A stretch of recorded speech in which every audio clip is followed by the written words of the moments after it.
Okay. Okay, pursuant to chapter 2 of the Acts of 2023, as amended on March 28, 2025. This meeting will be conducted in person and as a courtesy via remote means in accordance with applicable law. Please note that while an option for remote attendance and or participation is being provided, the meeting hearing will not be suspended or terminated if there are tech problems unless required by law. Viewers can visit the local scene.media/Duxbury, formerly pac-tv, to watch a video replay of this meeting on Duxbury YouTube. Okay, we're gonna have minutes? No, right? Yeah, we Yes, we have did. two We sets. Have you, this afternoon, I don't know, did you? you haven't had a chance to review them, I have you? I have read them, I've reviewed them. And, Would you like my comments? yes, please. First is the meeting of October 21st.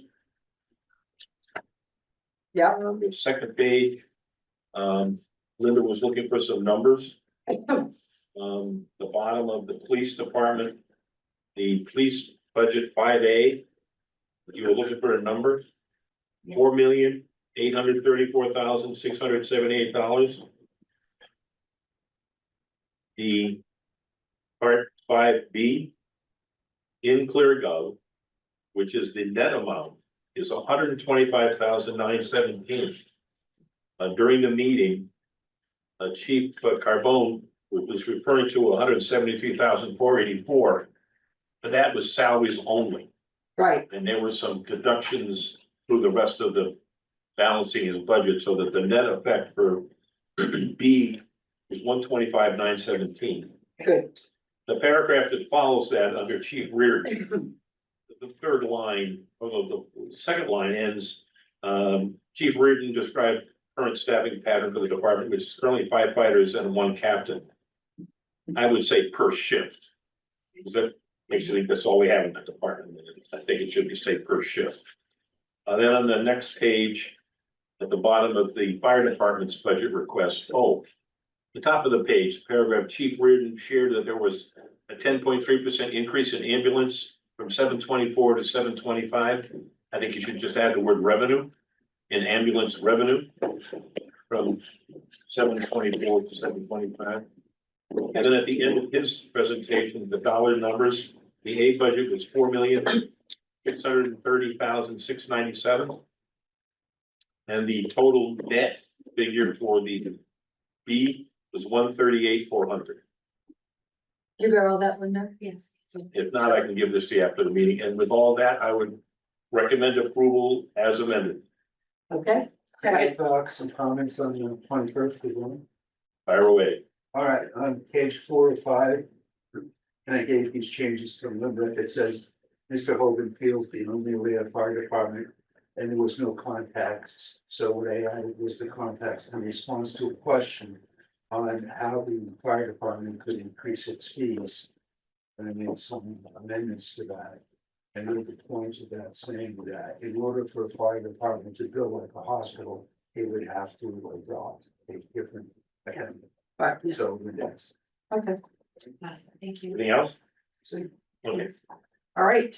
Therefore, I We've will- got, two members. You want to vote on? Yeah, No, does they have any questions? Ted and or JR, any questions about the minutes of the 21st? I'm good. okay. JR's on mute. JR, you're on mute if you have anything to say. JR, we got to vote, so unmute. JR? Hello? JR? That's an old I'm working. coming. Larry? I'm coming. Hello. All right, so, all those in favor of the minutes from 10:21, Teddy, Yes. JR, JRI. Chuck? Friend, I, yes. Okay. Aye. Aye, okay, great, thank you. 1, 2, 3. Oh, we're all here, Yeah, 900. about that.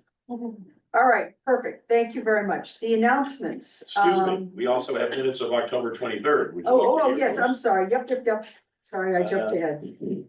Again, see, looking quickly through it, yeah, there's only one change I just wanted to put in the numbers that Linda was looking for.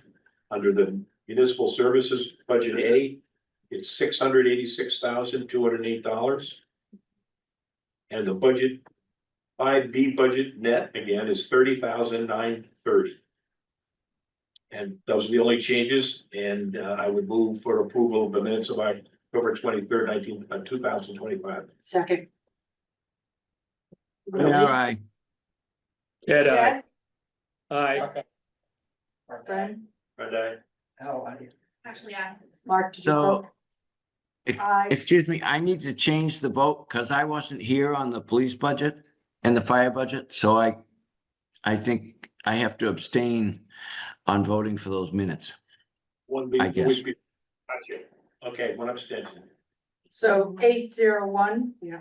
okay, and back to the 23rd, we've got 900. It said Ashley was the only one absent that meeting. Oh, Did you- so then I shouldn't vote that one. Okay. You know, sometimes, I still like to accurate. I mean, if I've watched it, you know, Yeah, right. afterwards, then I'm fine voting it. But Yeah. if you, do you want to abstain or vote? I'll vote aye. Yeah. Okay, vote, all right, 900, and that was for 1023, great. All set, Linda? Yes, thank you. All right, thank you. All right, back to announcements. Tonight, we have had some changes in our scheduling. Katie is kind enough to come tonight and present her budget. And so we're going to be adding her to tonight's agenda, which is in keeping with the other business not anticipated in budget discussion and planning. And we have Steve and is going to be going through his budgets. Also, several of us joined the schools to listen to their budget last night. Al, did you have anything that you wanted to add to that liaison? the friend kind of recapped it before everybody came into the meeting, that essentially it was a very well prepared presentation, but it was a closed presentation. There was no opportunity to interact, and there was no distribution of the materials, the slides, etc. So you need to have, and this is no criticism, but there was one screen available in the room. And unless your vision was correctable to 2020, you're going to have a hard time seeing it. And as I said, the presenters, both the superintendent and the finance officer for the school department, did a great job. The concern I have is that the budget presentation started off. What I was expecting was a straightforward representation of where the 5A budget would be with respect to the facts. The presentation started off with a request to restore, I think, 8.9 FTEs that were lost in the prior year. Now, I could understand that, but I didn't expect the emotional content to be sort of, because it set a tone for the meeting. And again, I make no criticism, implied or otherwise, it's not what I was expecting. I think the schools have been advised that they cannot do two budgets, an A and a B, that they only can submit one budget. So, They only vote on one, right? That's what That she was is saying. correct. They only- yeah, That so, is- so they had to bundle it together. I mean, I will certainly give them that. I mean, it would have been nice to clarify some of the points that were made, but they're going to be having a couple of more meetings with school committee, and they'll be coming here on November 25th. So as it happens, and you know, if you're listening in on the phone meetings, we just have to keep track of our questions to get them clarified. And unless you've got another meeting with as a liaison, you or Ashley and Ted ahead of time, you know, that they're kind of, Well, I think we couldn't ask, there was no way to clarify anything. There was really no opportunity for discussion, and it's understandable because there's an awful lot of territory to cover in that budget. But I think that, you know, the three of us, Ted, Ashley and I, are certainly aware of what the upcoming meetings are going to be. And there was certainly comments that they would be amplifying certain portions of the budget. Sure, I'm sort of expecting to attend, you know, some or all of those meetings just to make sure, you know, I and you can keep up to date. yeah, I mean, I think one of the things when they're debating about what percentage of the overall budget are the funds that we're allocating towards education, we really should And that's a They were confused on that, or one of the members well, was. you really hit on an important point, because there were several times, one of the school committee members requested how much of the school budget is the town budget, and there was some discussion about it being 60% in rough numbers. And the superintendent did a great job clarifying that not all of that 60% comes from the real estate tax base. So then it got into a topic which you were just leading into, about shared costs.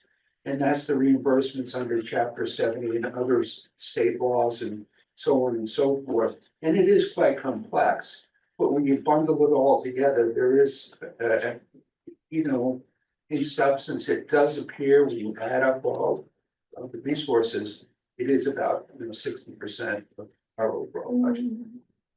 Can I jump in? Yes. I get a little uncomfortable when we talk like that. So when we did the presentation with at the select board meeting on the 27th of October. Yeah. And I had one of the charts that we talked about was for every single dollar of revenue that's raised, how is it allocated across our budget? And when you look at our budget, just the general fund component of our budget, and the way we budget, which is important. The school department, like any other town department, accounting or facilities or recreation. The education department is about 45.3% of our departmental expenses. And so that's the number that, we quote as most frequently. Is in representation or in fair comparison to other departments, their share is about 45.3%. We all know that within our overall budget, there are a number of other expenses that are attributable to departments, but they're just not in that department's budget. So things like shared costs or debt service. We are incurring, debt service, for example, on the COA, and we don't put it in the COA budget. We're incurring significant debt service for the school complex that we'll be paying off until 2038. Those amounts are amounts that the town has incurred in support of those activities, but they're not reflected in that budget. So there's a conversation that happens among some folks where they say, well, what is the total true cost of, the school department, for example, if we were to take all of those shared costs and that debt service and attribute it to the function called education.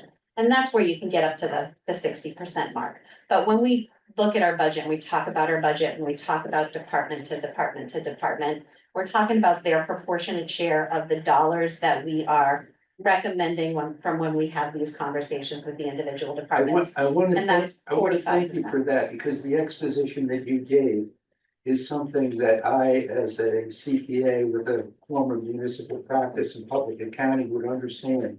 But what you just presented is the amount of detail that most people don't want to get into. So I think I just want to sort of double underscore the fact that on a part department basis, what you said is extremely important, is 45%. But then when you get into, and then also citing, I think, COA building, and also the new high school complex, and understanding how those shared costs work into it. Those are the components that most folks don't understand, because the accounting rules that we have to face under generally accepted accounting principles and government accounting standards. And then critically, the Massachusetts general laws, the division of local services, with the requirements that we follow certain accounting practices regarding shared costs. Now, that's a mouthful, and I'm sorry to be. No, I'm right there with you. You're But absolutely I right. just wanted to really say that what you just did is to stand up and make as part of this recorded meeting some stuff that I hope people will listen to. Because if you go to town meeting and you reflect on this and really take to heart what's going on, then you can begin to see objectively and factually what's happening. Yeah, And that's the key. and one of the most impactful, I'm glad I could finally read it, because I couldn't read it last night, but to see the town school collaboration comparables, and we are the bottom. Yeah, that's. You don't love that. You look at. So I just got that material today, so I wanna, take a look at it, Yeah, obviously, I and do wanna really make sure that. But I'm always the percentage cautious. Is make sure it's apples to apples. for Yeah, everybody. exactly. Yeah, and I don't know if they did that, I hope they did it, they're gonna Yeah. present like this. Yeah. But to see that we're, again, cause the chatter around town is that we're spending excessively, but we are the bottom of our peer group. As defined by. But we never know on those because what the peer group, what their standards are, what's included in their numbers. Yeah. And how many, the population. And each town is and different. Each town is different. The Department of Ed, this has been a battle that I've had for years. That they will say per pupil expenditure. But when you look at a per pupil expenditure for Lawrence or Lowell, where their students are coming in and they need, breakfast, lunch and dinner, after school care, English is a second language, buildings that are more buildings that we have. When you add up all that they're doing, their per pupil expenditure has no relationship to what Duxbury I was is. talking about the percentage of the town budget. Right, and I don't know, So similarly, that- I don't know how they that- calculated that. Yeah, so that one, we're gonna explore that a little bit Yeah. more at a future meeting. Okay. So because again, it's a complex puzzle. Right, and the numbers are tricky, but yes, I saw that last night too. But I'm glad we're not seeing everyone else's at, level Yeah. 40 and we're at Sure. 70 or something. Right, yep. Could I ask Mary a question? No. Okay. So No. Mary, if the school is 45.3%, what is shared cost for the town? What percentage of our budget is It's shared about- cost and then debt service? It's about 16%, if I recall correctly, JR, but I'm gonna fact check myself. Because I did post all of this stuff up on the town's website. So. Okay. So, let me pull it up. Department, finance, budget. Here. I'm gonna pull up my $1 chart. Okay, shared costs. 17.7, actually almost 19, because that's gonna include risk management and employee benefits. Employee benefits is 17.7%, and risk management is about 1.1%. So the two of those together. And, but debt service is not part of that, correct? I did not include debt service in that. That's another 8.3%. Thank you. Got it. So now you're getting closer to 60. Okay, thank you. Okay, and we're gonna have a lot of time to discuss this, but, we did go and I certainly plan on attending their other meetings as they discuss this, and if we have an opportunity to get some clarification with some of the numbers that were, I didn't understand where they necessarily had been garnered, so. And I think in fairness, it, just for. Oh, they killed themselves, obviously. Oh, God, yeah, they Yeah. did. Budget. Absolutely, Oh, yeah. and it was a true team effort, they did a great job. They're going to be having an interactive discussion on the 19th of November. Yep. Over at the Alden School. And, I would encourage, if you have specific questions, it's super helpful to email those over to folks ahead of time so that they have an opportunity to prepare and be able to respond right then and there. So I would encourage you to flip through the slide deck or look at the recording and gather your questions and send them over to the superintendent and the school business manager. That would be Do you great. wanna, see if we asked everybody if they could funnel those, so we can just have one group of questions from, Sure, do you want your committee to send questions to you and you consolidate them? yeah, I mean, it might be easier than them getting. Yeah, various- that's So, true. so if everybody, if they go through this and they've got questions on how some of these things were calculated or what the reasoning is behind that one, send them and then we'll send them over to Danielle and Lisa and Beth and give them a chance to take a look at it ahead of time. Yeah, I think that's fair. Yeah, I have two questions to clarify. and obviously questions if something, one thing leads to another, but, all right, we've got a big agenda tonight. All right, Thank let's you go. for that, and, I'm trying to do you kids want to flip or how do you, how do you want to? Sure, You want Steve to go first? Steve, go ahead. Steve's slide there. Wait Okay. 1 second. thank you. I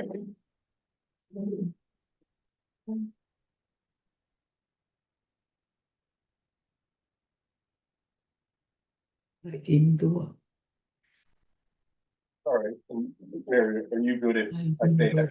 Good Go right ahead. Okay. Yeah. Well, thank you for having me tonight. I appreciate it. Mary will be flipping through for me. What does recreation mean to Duxbury? Next slide. In our opinion, recreation equals quality of life. Just bullet pointed a lot of the things that we cover under the recreation department as a whole, from programs, pools, beaches, golf courses, etc. Next slide. Kind of the major functions under each budget. What those cover, we'll obviously get into those line item by line item, but just as an overview. Right there, and there's 5 budgets, which we'll talk about. There's also a kind of a 6th with the rec revolving, but we'll discuss that as we move forward. Steve, can I ask you a question? Sure. So I've heard, over the last couple of weeks, there have been departments that have come in here and talked about the robust volunteer programs that they have supporting their operations. And I see that you have that listed there. What kinds of volunteers do you have, and sort of what's your army look like? Our volunteers are to help run our say for instance, an example will be rec basketball. Mhm. We probably have 40 rec basketball teams that play in the winter. Each one of those teams is coached by volunteers. Gotcha. So things like that, helping run programs. We also down at the beach use the senior tax volunteers Mhm. to do some work down at the beach as well for us. Wonderful. Next slide.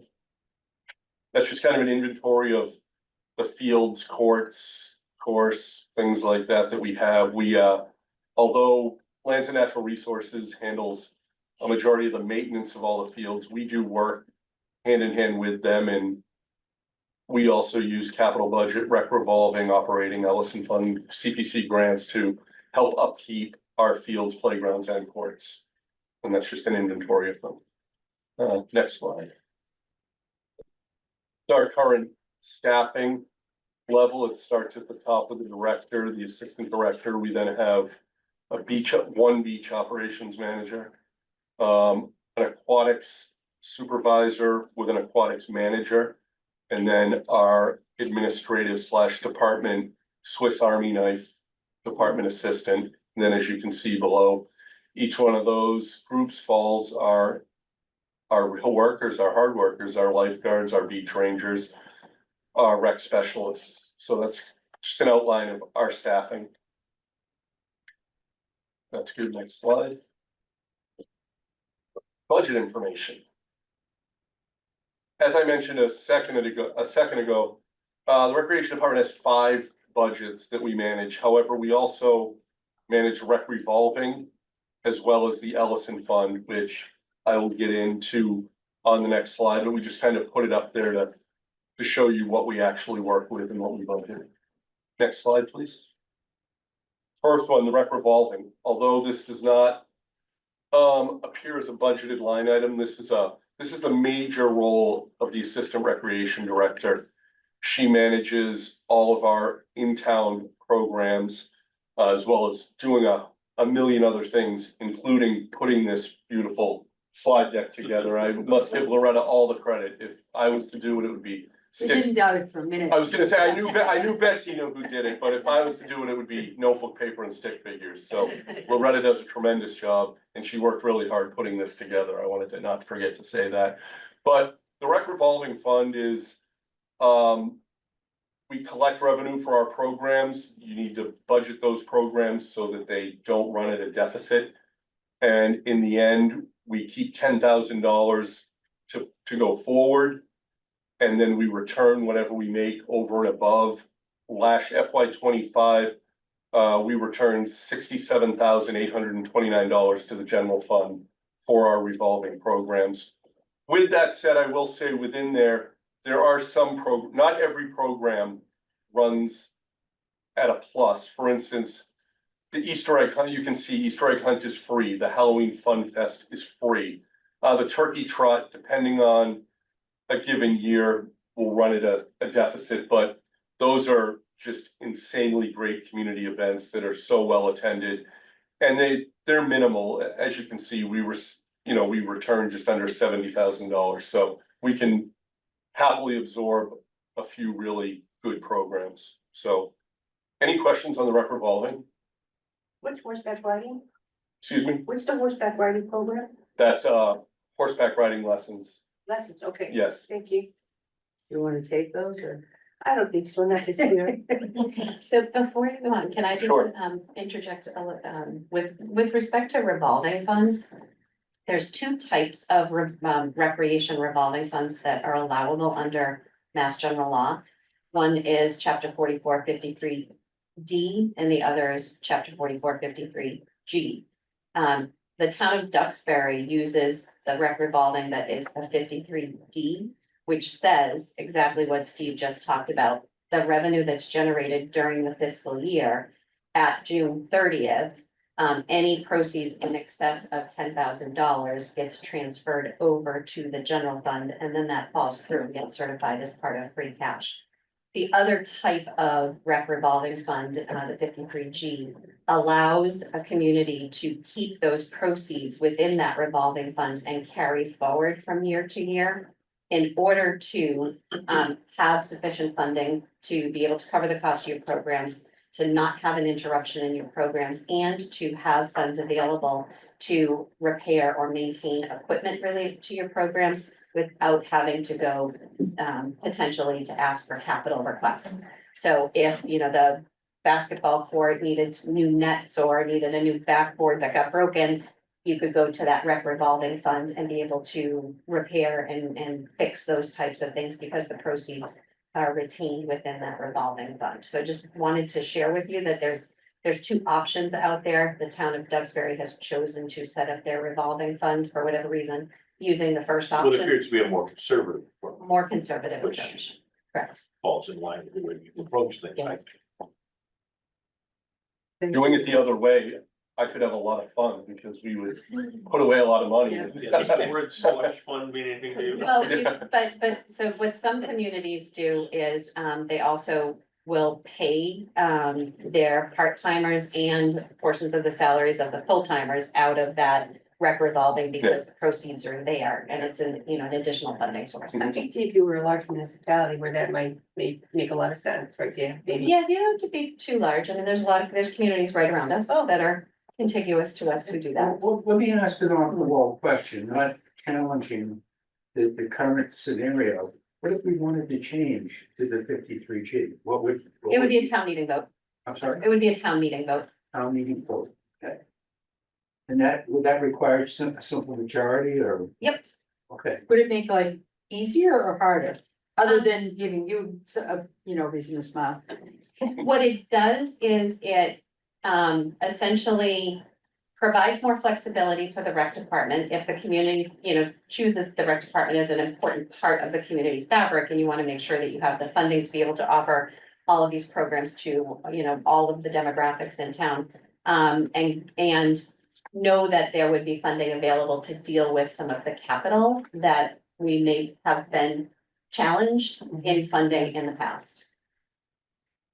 So it would allow the fees that are being paid from your programs to go back into the programs. Kind of an enterprise funding kind of. Kind of thing, yeah. I'm sorry, Ash, did you have a Locks up, question? it locks up those funds and restricts them to only that, right? Right, to Flexibility. recreational. Yes. Yeah, Yep. earmark, Yep. earmark the fund.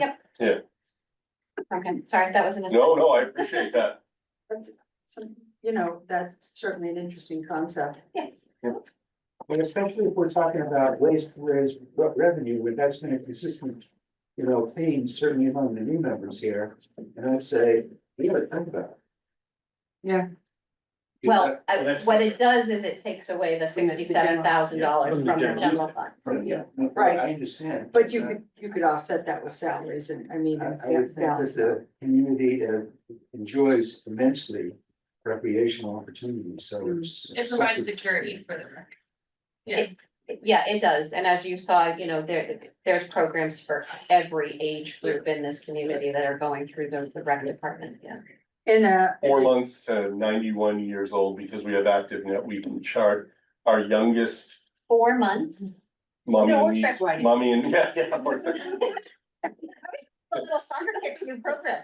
Mommy and niece swim at the pool, Ah, very all the way nice. up to, we just had a 91-year-old gentleman sign up to do the turkey trot, Excellent. Wonderful, which is great. that's fantastic. Well, and also there has been a great deal of, with the rec committee and the group in town that is looking into fields and monies and things. I mean, you know, that could be another way to cooperate with them and encourage them to provide some additional revenue. So that could be a creative way to and give people the incentive to move some programs or get some things going. Absolutely.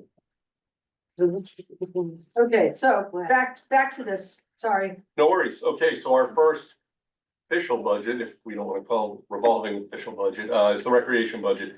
This budget, as you'll see, there's not much there. It's 3 full-time salaries, $100 a month mileage stipend, buildings and grounds maintenance and service level fund for that, as well as training and education, and then down a little bit lower, maintenance supplies, staying the same, and our dues and memberships have not gone up. I think last year they went up like $40, but as of right now, this year, the amount we have in there is sufficient, so we're not looking for any additional monies in that budget. Dues and membership for, The NRPA, National Park and Rec, MRPA, Mass Park and Rec for these. so are you still able to go to the meetings? Because I know that years past, you've gained a lot of insight into Yeah. how other people are doing Absolutely. things and gotten a lot of benefit from it. No, we do, yeah. Being a member of both is vital. And Loretta and myself are both members of both, so, yep. And we, is there money there for you to go to that annual meeting? Yes. to- Yep. Okay, So that's, I don't know if there's any questions, there's not a whole lot in that budget, So it's level. correct? what about professional development for art and the beach people? Is that in a different fund? It's in the beach ops budget. So that would be We'll get- separate, yes. separate from that, even though he's part of your department? Mhm. Okay, Yep, it'll be his own budget. The pool budget. So. That top figure is for the 2 full-time aquatics managers, there's a supervisor and a manager, those are just their salaries. You'll notice intermittent and seasonal, I am asking for a pretty good increase right there. It's from 122.4 to 157.2, the notes, as you can see on the side. 6,200 of that figure represents a merit increase of approximately $1 an hour for eligible staff.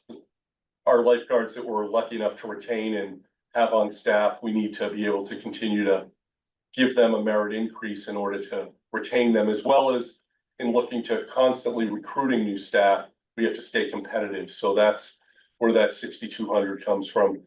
The 28,600 is also a part-time salary budget for part-time employees. The majority of that, though, will go to one individual who is the director, coach, coordinator, administrator of our Aqueducts swim team, which is insanely popular in the town. It's the entire revenue generated by the Percy Walker Pool in FY 25 was a little over $269,000. The Aqueducts alone generated 117.4 of that, which is about 43% of our total revenue is based on that Aqueduct swim program. The reason I'm looking for that increase is that individual that I spoke of was formerly a full-time, one of our 2 full-time aquatic supervisors. She no longer is, she resigned as a full-time aquatic supervisor, but wanted to stay on helping run the aqueducts because it's really a passion of hers. She's a high school swim coach. She was a nurse and she gave up that to be involved in aquatics. It's her love. We were lucky, but also it wasn't great for her, which is why she resigned. We were technically getting that person to run the aqueducts program. And they were doing that while being an aquatic supervisor. So we were almost getting the aqueducts leader, if you will, for free because her salary, she was a salaried employee. So when she was working way over the hours required to her, it just was too much.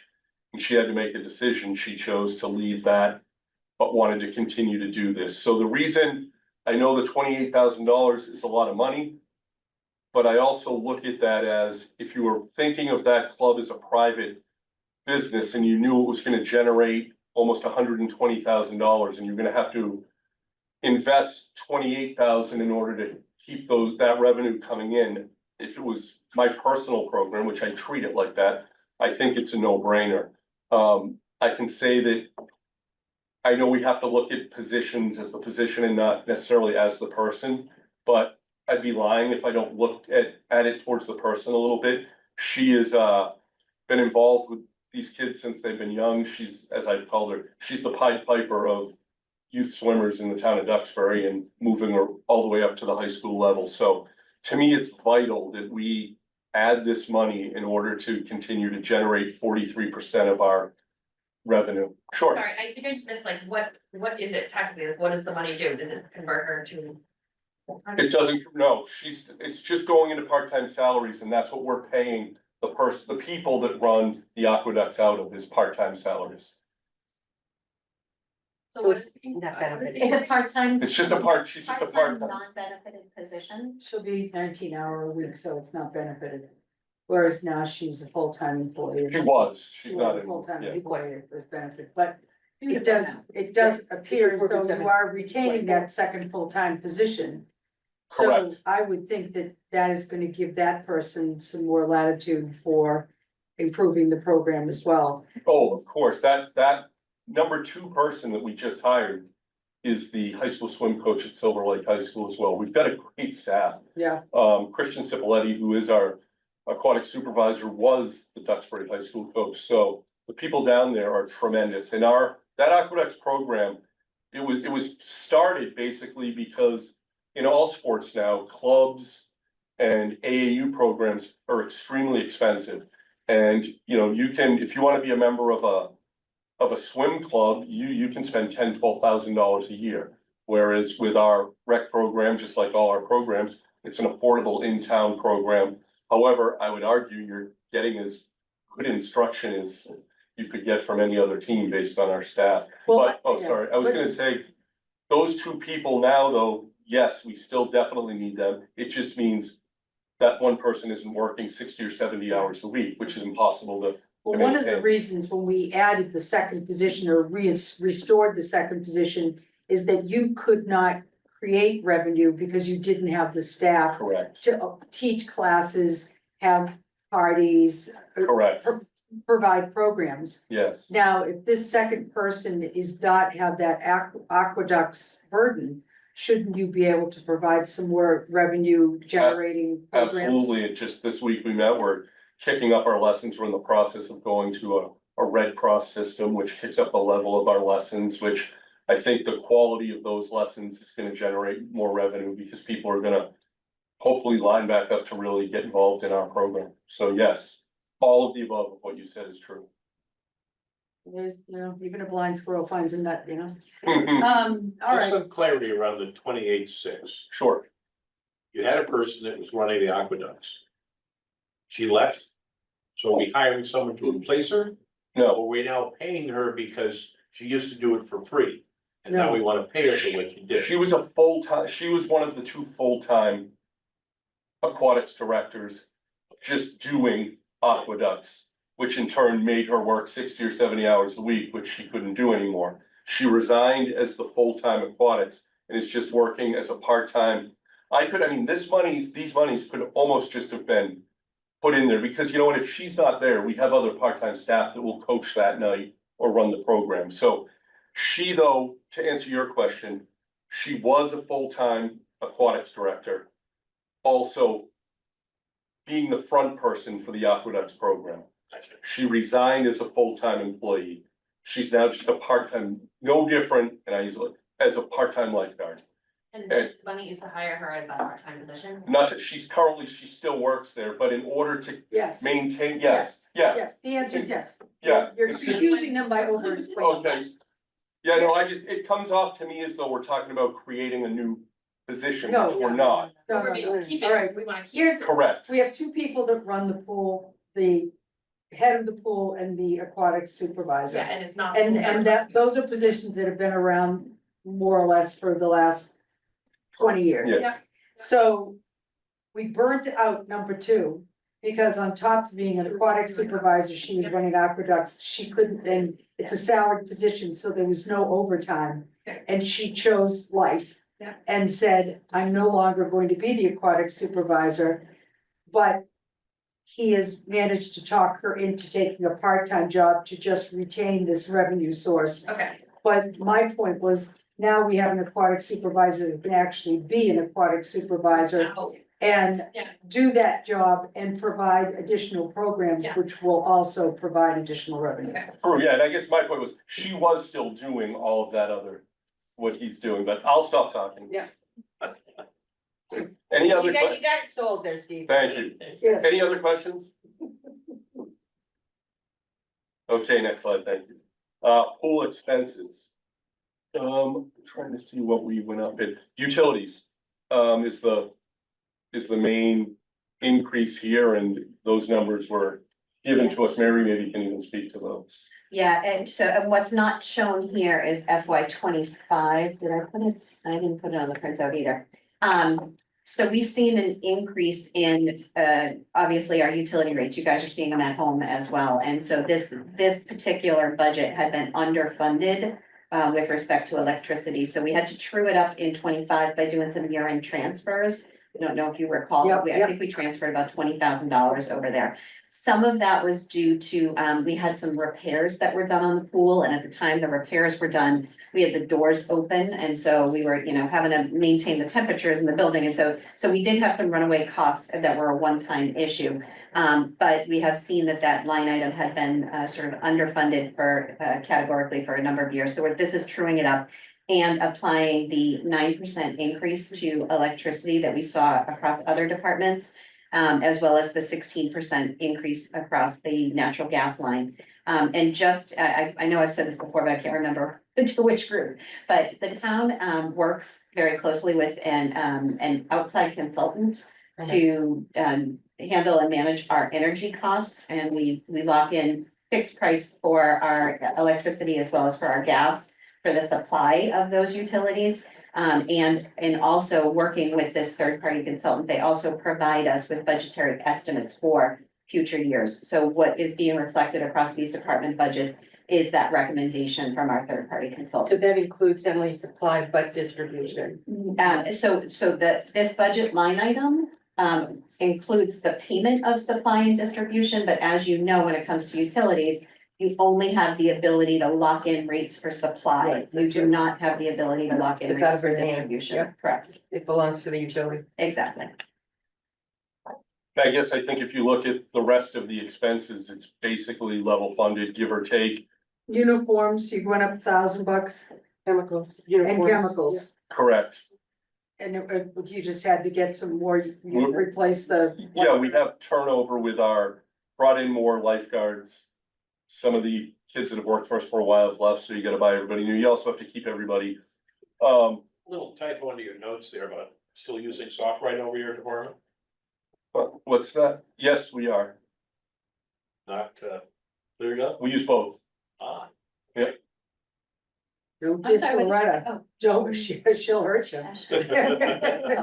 That was probably an older, when we were, remember the numbers were a little original. Well, it's the description on the third row. So SoftWrite is our enterprise-wide accounting system. that's for enterprise funds, okay. Yeah, well, no, I'm sorry, when I say ERP, so it's our enterprise-wide, our entire community-wide accounting system that's used by all of our departments. So it's our book of record. Okay, That's where all of our transactions happen. Right. It's where we issue invoices and clear up is strictly budgeting. correct. Yes, We take the data out of SoftWrite, dump it into ClearGov, and then work with it in ClearGov. Okay, And then when we finish the process, we take the data out of ClearGov and push it back into SoftWrite. Boy, I bet there's a way to do that better, huh? okay. so I guess that's it for expenses. Any other questions? No, Thank you. Next slide. North Hill. This is, this number 1,500. 1,500 has been there since at least 1999. is that enough? Yes, because anything catastrophic would be a reserve fund transfer, so we don't budget for anything big, which hopefully we don't have to use it. That covers any small lightning strikes or minor issues. It's not on the slide, but I just thought, I've been asked in the past where we're at with the current contract and what the golf course is doing right now. We're in year 2 of a 3-year contract with a 3-year town option. Last year was $156,000 for the year. The one we're in currently is $162,000. Next year it jumps, January 1st, it jumps up to $171,000. And then if we exercise the 3-year option, that's $180,000 for those 3 years, which is a little bit over $1 million, and it averages out over 6 years to $171,500 for the revenue we generate off North Hill. And we've been very pleased with this group that's running it now. Everybody that I talk to says the course is in great shape and they're doing a good job. Yeah, I would say more than pleased. It's unbelievable. Our working relationship with them is A+, and the condition of the course, the phone calls we get about it now are complimentary, which didn't used to happen. So no, they're doing a tremendous job up there. Do you know how many rounds a year they're doing? I don't have it in front of me. No, I just got it on, I get a monthly report. They give me a monthly report. I could get you. It's not Everything, everything, yep. I was just curious. Yep. I mean, the course is in excellent shape. Yeah, it's in great shape. Yeah, they're doing a great job up there. I played in one of the men's leagues on Tuesday nights. And it's a busy place and it's in great shape. And I played there many times over the years and it's as good as it's ever been. Yeah, I think it's If 5 or 10 years. you're a golfer, Yeah. the tee boxes are nice and strong, the bunkers are clean. I mean, the fairways are not, it's a tough course because there's a lot of roots and things like that that come up to. So what- Yeah, you gotta stay in the Your fairway. They're not far off the fairway. They're tending to the movement. Just curious. But I think it's playing really well, and I think these guys are doing a great job. They are. Another thing I'd like Nothing to, but compliments when I talk to people. true, what I'd like to commend them on too is they've really taken to the next level. I believe it's called Youth on the Course, which is I believe it's a mass golf it might even be national. I apologize for not being correct on that, but The you- $5 thing, $5 national. national, yeah, youth can play for $5. Select times, each course, if they want to run the program, picks when. North Hill gives them better times than most courses, like on weekends, maybe it's not till after 4 o'clock, and in the summer during the week, it's like not till afternoon, but so they only charge kids $5. They can submit their invoice. They still only get about another 7 back, so if they charge 25 for 9, they're probably only getting 12, but they are invested in the youth and golf in the town, and it is really used to the point where some members wish there weren't as many kids running around up there, but it's awesome. So just to back them up a little more, they're doing a tremendous job. They play better than me. They don't complain about routes. All right, thanks. Let it go, let it Next go. slide. Beach lifeguards. The first figure is the intermittent seasonal, that's just we're looking to get an increase of about $1 an hour. The average is about $18 an hour for our lifeguards now. We're looking to get that average up to about 19. Hopefully we will have, as we have the past 2 years, a lot of returners, which the more years they come back, the better. They gain experience. And we've got quite a few we hope that will be coming back, and with that, we like to reward them with a slight merit increase, and if we have to go out and recruit, we like to be able to be competitive. So again, a few years back, and it's still a little bit nationally, finding beach lifeguards is not an easy thing. We've done a really good job. I credit Artie, our beach ops manager, did a great job in recruiting. We now have a pretty good stable of guards, and that figure just is basically the hours we lifeguard at the beach a dollar per lifeguard per shift, and that's where I came up with that figure. The rest of it's basically level funded, $200 more in anticipating about a 10% increase in uniform and clothing. And then that $900 is, we weren't able to do it last year, replace our rescue kayak. We found a pretty good one that's like $899. So Good. we'll be able to buy that. And I was thinking it should have been 1,400 because of the 5. However, I went through all our aquatic supplies for them. And we won't need to replace anything. We'll be good. So the 900 will be sufficient for what we're looking for there. So like I said, not a huge increase, but what the increase is for mainly is the intermittent and seasonal employees. Steve, can I ask a question? Sure. So of other communities that have beaches, with public access, do they provide lifeguards like we do? Some do, I know Marshfield does. I don't know beach by beach, and I don't know, it's a great question. It's something I think about a lot, is the actual area of beaches, say just even on the South Shore. I don't know what the yardage is of those beaches being with lifeguards. Ours is, if you know where the lifeguard tower is, 100 yards to each side. So we lifeguard that 200-yard stretch of beach. Obviously, we have a lot more beach and we don't guard the entire beach, but that's what we manage. So there's a lot of beaches that have no guards, but I can speak to Marshfield more because I live there. They have a lot of guards, but I'd say it's probably 50% of their beaches covered, if that. It's hard to staff something to cover every area of beach. I mean, I would think too, with the, getting sharks, more warnings year after year. You gotta have somebody to call people in and out. I mean. Shark protocol's a big part of Yeah, their swim at job. your own risk is a little scary. Well, I understand the whales are coming and eat those boys. Good for them. Maybe more whale activity. There you go.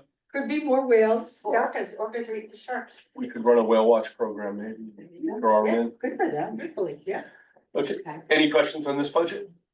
Just a question for Mary. So Mary, when you think about beach fees, I think you talked about the fee hearing, to increase that, when you think about the beach and isolation budget as a whole, revenue minus cost. I think at the town hall, the meeting last Monday, you may mention there's a little bit of a deficit. Mhm. Does that include this? It does. Okay. Yeah. It includes the beach ops department as well as beach lifeguards. Thank you. And it also includes a portion of the salary budget from the treasurer collector's office. Because they are the ones who are processing all the stickers and the cost of the fulfillment of those stickers. So yeah, it does include expenses. from a If I couple remember areas. correctly, at that meeting, you done about basically about $100,000. It's about 130,000 right now, yeah. But when the fee. But it can be volatile, right, depending Sure. on how many stickers we sell in a given year, it can certainly. More of those, holes coming down. Yep, I mean, that's certainly. We'll discuss those in a second. Yeah, I'm sorry, Betsy, you were gonna say? No, I'm just saying the better product we deliver, the more stickers will be sold and, I think that I always laugh when people say the beach is closed. No, it's not. You just can't drive on it. You can still, the residents can still go to the beach. And so, it's important, I think, with all the kids that are out there, having the lifeguards is huge. Well, the sticker process has gotten it's much improved too. Things become more efficient. It's still a very manual process. Yeah, but you're not writing down there. No, we're printing them, but we're still doing the manual fulfillment in the office. It just, It's very expensive for us to do a third party. A year ago, they increased their price 100% because of the manual intervention that's required. Because we have to capture the license plate number on the sticker so that we're matching it, when the guards have, the rangers try to scan the beach and the parking lot. We've met with Steve and Artie, the treasurer, myself, and we're continuing to try to evaluate what other options we have out there to try to make this whole sticker process a little bit more efficient. There are other beaches in Massachusetts that have public access very much like we have, except they don't have private property beyond their beach. So for example, if you go down to Nauset and you go to, they have a gate system. So you buy a sticker, you pull up to the gate. There's an optical scanner that reads your license plate and it will open the gate alarm and let you in automatically. And that process, works very well for them. We don't have that capacity because, some of the traffic that's traveling down that back road, crossing the bridge, going through the guard shack, and going down the back road are going out to Saquosh.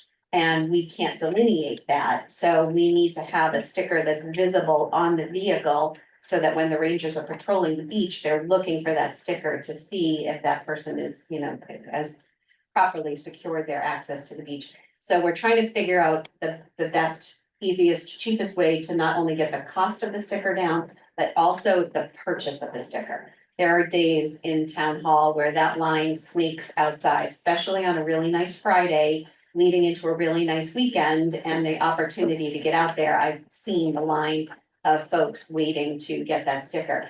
It'd be great if more people purchased them online and we could just mail it to you. Or put a gate at the end of the bridge.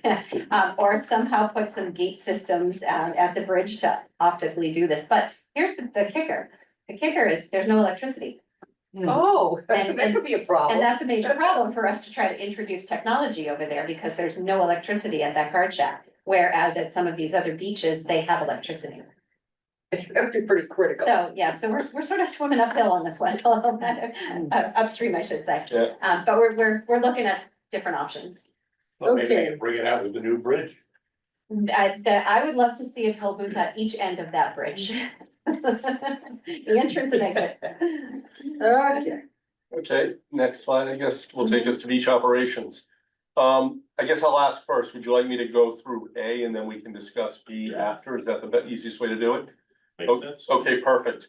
Looking at A, the first increase is this is on salaries, intermittent and part-time salaries. You'll see a fairly significant increase. I broke it down in my own notes. Basically, the first, part of that the 5A reflects the same type of deal. A merit increase, we're at about $19 an hour. We're looking to get it to 20. If you've been out there this summer, over the past few years now, we've really been able to retain our staff. Our staff is experienced now. We do still bring in college kids that are a great addition during the summer months, but it's really become kind of the in/cool retirement job in Duxbury, and we've been able to recruit and then retain a lot of very, very life experienced people down there that do a tremendous job, and we're looking to keep them around, which again, to pay them an average of $20 per hour. We do still have a lot of $16 an hours, but there's a couple that make $21.50. So it's about 12,000 of that of that increase is for that dollar merit. The next part of it goes to, we now don't really have an off season if we're gonna use history, which last year created history with the snowy owl season. We went over our projected budget and our allocated budget by about $22,000 in the winter months of owl season that we did not predict. I will say, conversely, we sold $37,000 more in off-season stickers than we ever have before, so a net plus of about $15,000 for that off-season. However, I think we now need to budget appropriately that the owls will be back and we're gonna need to manage that. So therefore, the two figures combined, when I do the merit increase for part-time returners as well as recruitment if we need to, and the winter season now that used to be considered an off-season, it's now the wildlife season. That's the figure that we need to be able to manage the beach. Now, the birds, if I understand correctly, are imported from Logan Airport, is that correct? Correct. And they're deposited on the beach. Do they need permission to put those birds on Duxbury Beach? You DVR through DVR, and yes, So they give them permission to put the birds on the beach, to put some burden on the town, correct? correct. Shouldn't they share that burden? Because Well, it's it is within the lease, our job to manage the beach, Whatever they do, 365, 7 We days a increase our week, cost is okay. correct? But they also don't share in the additional Fair. revenue from the additional stickers, so. And this, No, they got $1 million of it already. no, yes, I understand, but I'm just saying. This winter snowy Isle situation, you're right, I was like, is this a joke? But when I realized that the sticker sales outweighed the additional cost of what, it kind of plays into the fact that they really want people out there checking the beach even in the winter months, because that's when a lot of damage happens. We had people, we had a phone call into the treasurer's office of somebody who was flying in from California. Yeah. Wanted to know Oh, yeah. how, to see the snowy owls, wanted to know how late the office was open so that they could come in and get their sticker. So that they could get out there for the weekend. It I should mean, be a it 12 was- I didn't know we needed a sticker after but Labor they- Day. To go down the back road. You don't need, for the resident, see, that's the thing, when people would complain, I don't wanna have to buy it, you can park in the resident lot and walk down the back road if you want. But it's freezing and sometimes they're 2.5 miles down the road, so. I think it's also cheating that they're planted on the beach, that kind of takes away I'm the. sorry, what? It's cheating if they're planted on the beach. It's- Yeah, Creating It's not- an attraction. It's not, yeah. The jet stream takes them from the Arctic to Logan Airport, and that's where they end up, that's, and then they grab them. from is there. it, Yes. is that Division of Wildlife that brings them down, or was it it was a volunteer, wasn't it? It's one guy, right? Yeah, Norm Smith. his name is, yeah, it's Norm Smith is his name, that's why I was confused for a little while. Listen to him, he's really interesting, I mean. Yeah, did you go out there? I didn't go out there, I went to hear him speak, Okay, at the beach, Whatever. party thing, whatever they were having. So he spoke about the owls, and how they got there and why they're in Duxbury and how they got to the airport initially, because there's a lot of rats and there's a lot of, it's barren and it's cold. So that was, they go there automatically and then he just moves them down here. Will they eventually start to come to Duxbury on their own, or? Well, He they- said some of them do come will back. they nest here? Are we That's- inviting? Well, it'd be good. if Another they did. Who cares, it's winter when they're here. I'd rather have it down here than in my jet airplane. They rodents. Oh, All right, enough I snow. was gonna say, I do think, Poor Katie's gonna doze know, off. I know, You were supposed to be chop I'm chop. trying, just approved, we'll go. Yeah. No, so there you go, so that's that number, Well, I don't guess- bury the lead, let's talk about arts assistant. okay, That's- so we wanna do that's the- 5B. So let me, if we're gonna do 5B, let me go down to the 21.9 number, which Mary and I discussed. A Couple weeks ago when I presented it, there was some pushback from some members of the select board. And that's for the escorting, the increased money for potential escorting. Mary and I had a discussion and we came up with another figure, but we also decided, and I thank Mary for help, that we think this maybe should be a standalone article that goes on the warrant, and then we'll use that money if escorting becomes available as opposed to budget for it and pull it out of 5B. So Mary, unless I'm misspeaking, we can almost take that number out for now. Yeah, and it would give the community an opportunity to weigh in on whether they support that program or not. Whatever. Yeah, so that's where we're at. So we can disregard for now the 21,960. So it'd be 83,025? Correct, that number is for the assistant beach ops manager we would like to bring on board. We discussed it a lot last year. Unfortunately, it didn't happen. I discussed it last week at the select board meeting. There's a whole lot of reasons why it's a benefit. I do believe it would help increase getting more people on the beach. For instance, that escorting, we talked about, it would save on some revenue expenses there because we would always have a full-time person on the beach, which you have to have in order to implement that. But the bigger reasons, in my opinion, is that the beach manager currently and the recreation director currently, for a lot of the year, are working 7 days a week, and there's no option. It has to be done. The lease, we have to manage it.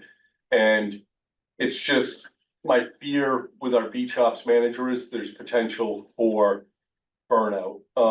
He's tremendous. He's great. Anyone that's met him and knows him knows what a great job he does. We stumbled into him and we got lucky, and He does a great job. I just fear that burnout is a potential issue with him, as well as a succession plan. The person we're looking to get, and the question that gets asked, it got asked here last year, it got asked a week or two ago at the select board meeting is, what about if we just brought a person in from March to October, which is obviously the busiest time of year. My answer to that is that doesn't really fill the role that I'm looking for. One, I don't think we would recruit the candidate we're looking for. This person would also throughout the year attend state and federal meetings. They would go to DBR meetings. It would be someone that we would look to eventually move into that head position. So I think getting a beach ops manager in now, when we have such an assistant now that, since we have such a great one, would be just insanely good for the town to learn under the current person. And I just don't want to see our current beach ops manager burn out, because I've seen it without him and I've seen it with him, and it's going in a much better direction where we're at now. And it's, Well, I think poor management, not from your department, but just boots on the ground, cost us sticker revenue. big time. And because it was not run well, people were, I mean, people would stop me on the street to complain about what was going on out there. And since Artie's been there, that isn't happening anymore. And people are now coming back and they're investing in getting a sticker. Yeah. So it could generate, I wouldn't say it will, but it could easily generate enough to cover the salary. Well, now we're starting to understand what the real expenses of running that beach is. 'cause Well, we before always did it- knew it was gonna be Right. 3 years before we, when we pulled it out. Even It was gonna be five, 3 years before we had true numbers. But just like the burnout conversation that we Yeah. just talked about The with the pool. beach, I mean, with the pool, yeah, I mean, Oh, Artie is amazing, but. can't keep it up You forever, can't let Artie get sick or have a vacation or, Exactly. yeah. right? Yeah. How close are these grade levels? Like, is the FY 26 the beach ops administrator salary, and this is the assistant beach op? They just seem very, that 83,000 request is the midpoint. So is there's, what's the grade difference between the beach op? Like it's a probably two grades apart, I it's about believe. 2 grades apart. Remember, all of these Oh, budgets yeah. that you've raised a really good point. All of these budgets that are being presented to you folks, they do not have any collective bargaining adjustments in the salary levels that are being shown here. So you saw Steve present some of his other budgets, and the Yeah. salary numbers for 26 to 27 are identical. Yeah, That's because any change to those salary positions gets handled in a different article at town meeting. I remember It's that. handled under Article 4 yeah. for personnel policy people and Article 8 for the union people. So these positions are Article 4 positions. This So is any, any personnel plan. so that assistant, that would be, essentially the starting point for that assistant, but the existing position that's here, that would be subject to a COLA increase under Article 4. Okay. So you'd see Might that, put a little bit more distance between them. yeah, Yeah. to address the compression. And I'm just looking, this new position would be a grade 10, which is a minimum of 72 and a high of 93. Okay, all right, yeah, we don't know where it would land, right? Correct, Yeah. depending on the individual. So, I guess, so for 5B, that is with all of the departments within the rec department, that assistant beach ops manager is the only 5B request. I guess the next slide has expenses. The big one there is vehicle maintenance and repairs. It's, as I put it here, it's an unpredictable, it's a tough number to predict because stuff breaks. Our current inventory of trucks is, we have a 2011 Tahoe, a 2018 Silverado, a 2020 Sierra, 22 Ford F-250, which is our newest and best vehicle, and we're going to be receiving soon a 2018 Chevy Tahoe from the fire department. As far as UTVs go, we operate with, we always have to have 5 going, and we do that because we try to keep the trucks off the sand as much as possible, because trucks are expensive, and the more we can keep them off, we figure the longer we can push their life. And we're currently dealing with a a fleet of 2008, 3 2022s and a 2024. What we're also doing now with all our new equipment, when we have the money, vehicles, is there's a place that DPW or the mechanics told us we should look into, and we have, it's down the Cape, it's an undercoating that you spray underneath the trucks, which in our conditions, to me, it's almost a no-brainer. But not only are we doing that with the trucks, we're doing it with the UTVs now as well. So the looking for 10,000 more, because the number was 20, I'm looking for 30. I have to preface the unpredictable part of that, I don't know. An engine could seize and it could be catastrophic, but the 10 is a more predictable number where that is that undercoating that we want to keep up with so we can preserve the life of our UTVs and our trucks. And I think that's, looking down the list, that's pretty much the bulk. The other number you might see is waste removal going up about $4,000. That's an estimated increase from one of our providers of our porta toilets. Told us an anticipated fee, it'll be up about 10%.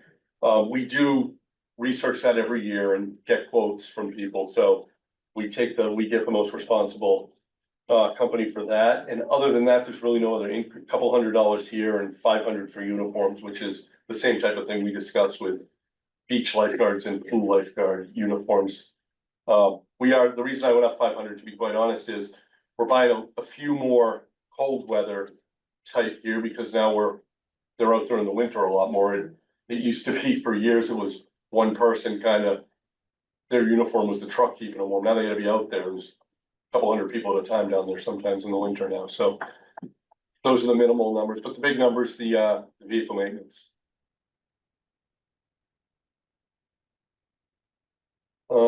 And then that's just a summary. And then I guess the next slide is the big one. Any questions? I think we asked as we went along. Good Yeah. job. Agreed. Thanks, Steve. Thank you. Well, thank you guys. I really appreciate it. Katie, sorry I'm long-winded. All right. No, you don't. All she didn't want to know about the beach. That's the one place that we don't make her go check. Maybe we have an assistant. No. No, I don't wanna I can't, no, I don't wanna get there either. I take that back. She knows exactly where she Murder needs to be. you. She's awesome. Oh my, I take that back, okay? Yeah. that would be horrifying. Everything that. Katie, good luck. Thanks. And those stuff, so it hasn't. Everybody. So, Okay, again, thank you, everybody. I appreciate it. thank you. See ya. Steve, good to see you. Thanks, you too. Take care. All right, I have to start this off that, and I had called Katie a while ago. We go around and talk to all of our department heads.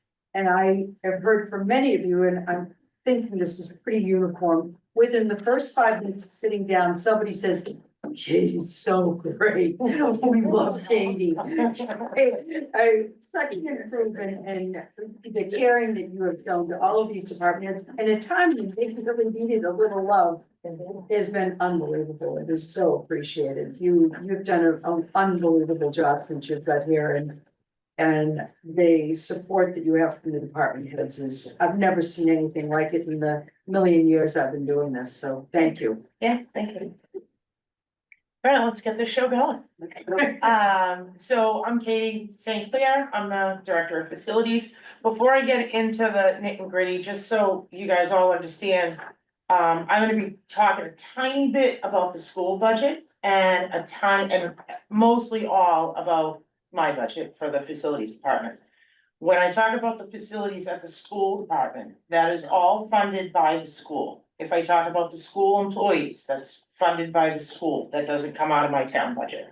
All right.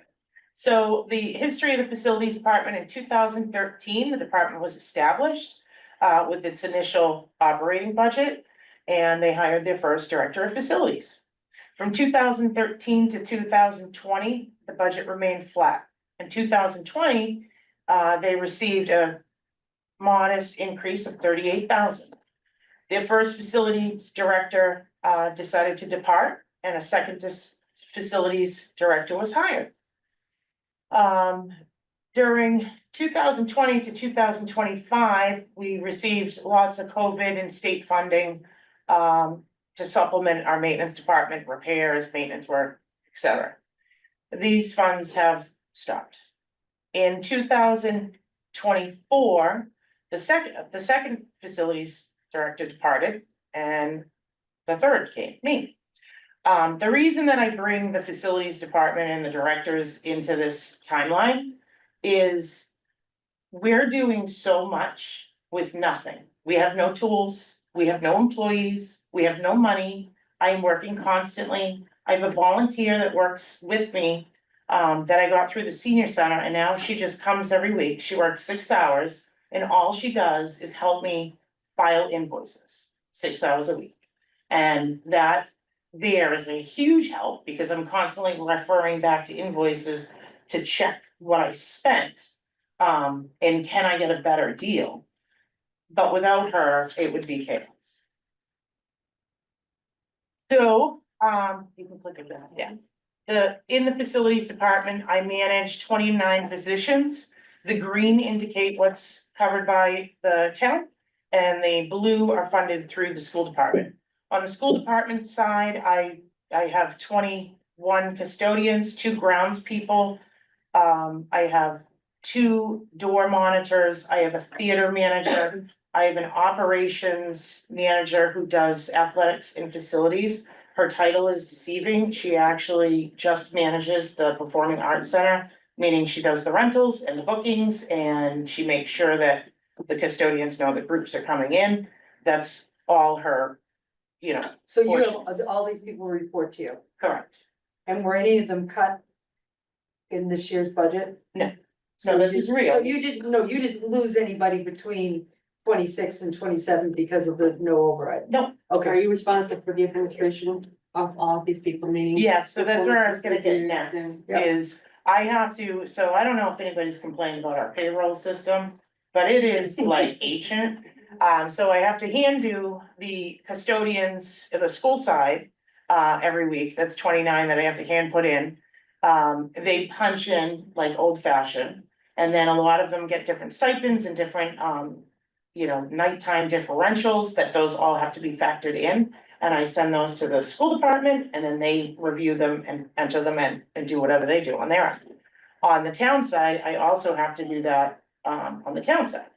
And I keep track of my staff on the town side through a Google Calendar, and that is how efficient we are there.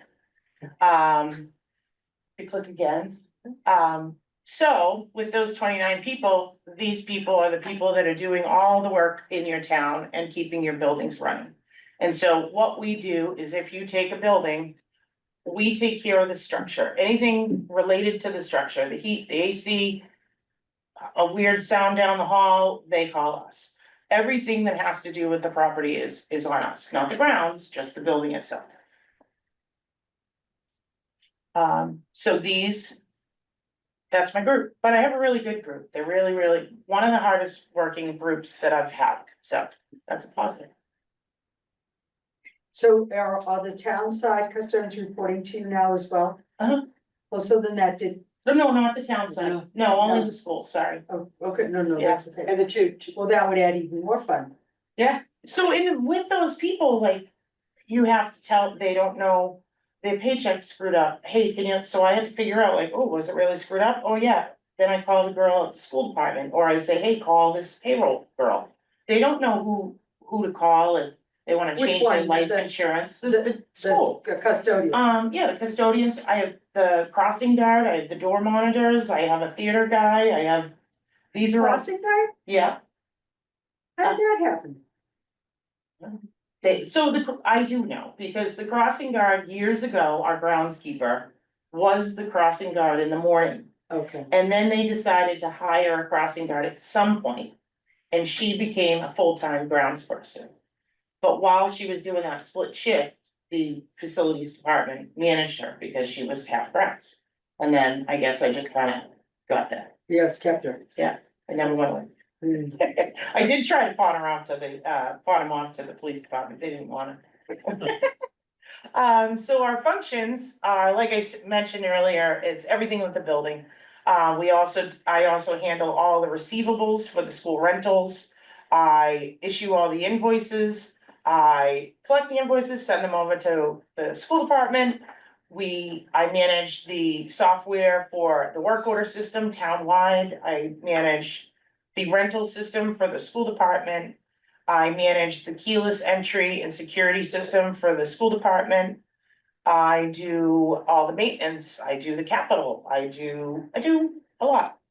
We do have a gentleman who takes care of the temperature control and the energy management in the schools, so when we turn the heat on, when we turn it off.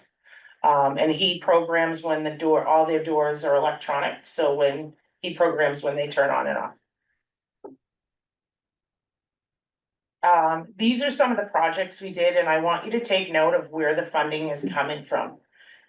This is stuff that if we had it, we couldn't fund it. So the first top left corner, when I first started, that nice silver plate in the bottom right corner, it was a giant hole leading outside of the town hall in the basement. And so I was like, we gotta block that. So we put an old sign on it, until I figured out my budget and all that, and Opera paid for that door. On the right-hand side, we got some capital money to replace some siding, power wash the building, and restain it. It hadn't been restained and it needs to be done every 5 years. We don't have the employees to power wash it. So we had to have somebody do it for us and restain it. And then we found more additional wood that is rotted that is going to be asked in capital this year. Where is this? That's a Cremo. Oh, okay. To where, sorry? The Cremo. Oh, Greenlawn. On the left side is the backwash tank from the Percy Walker Pool.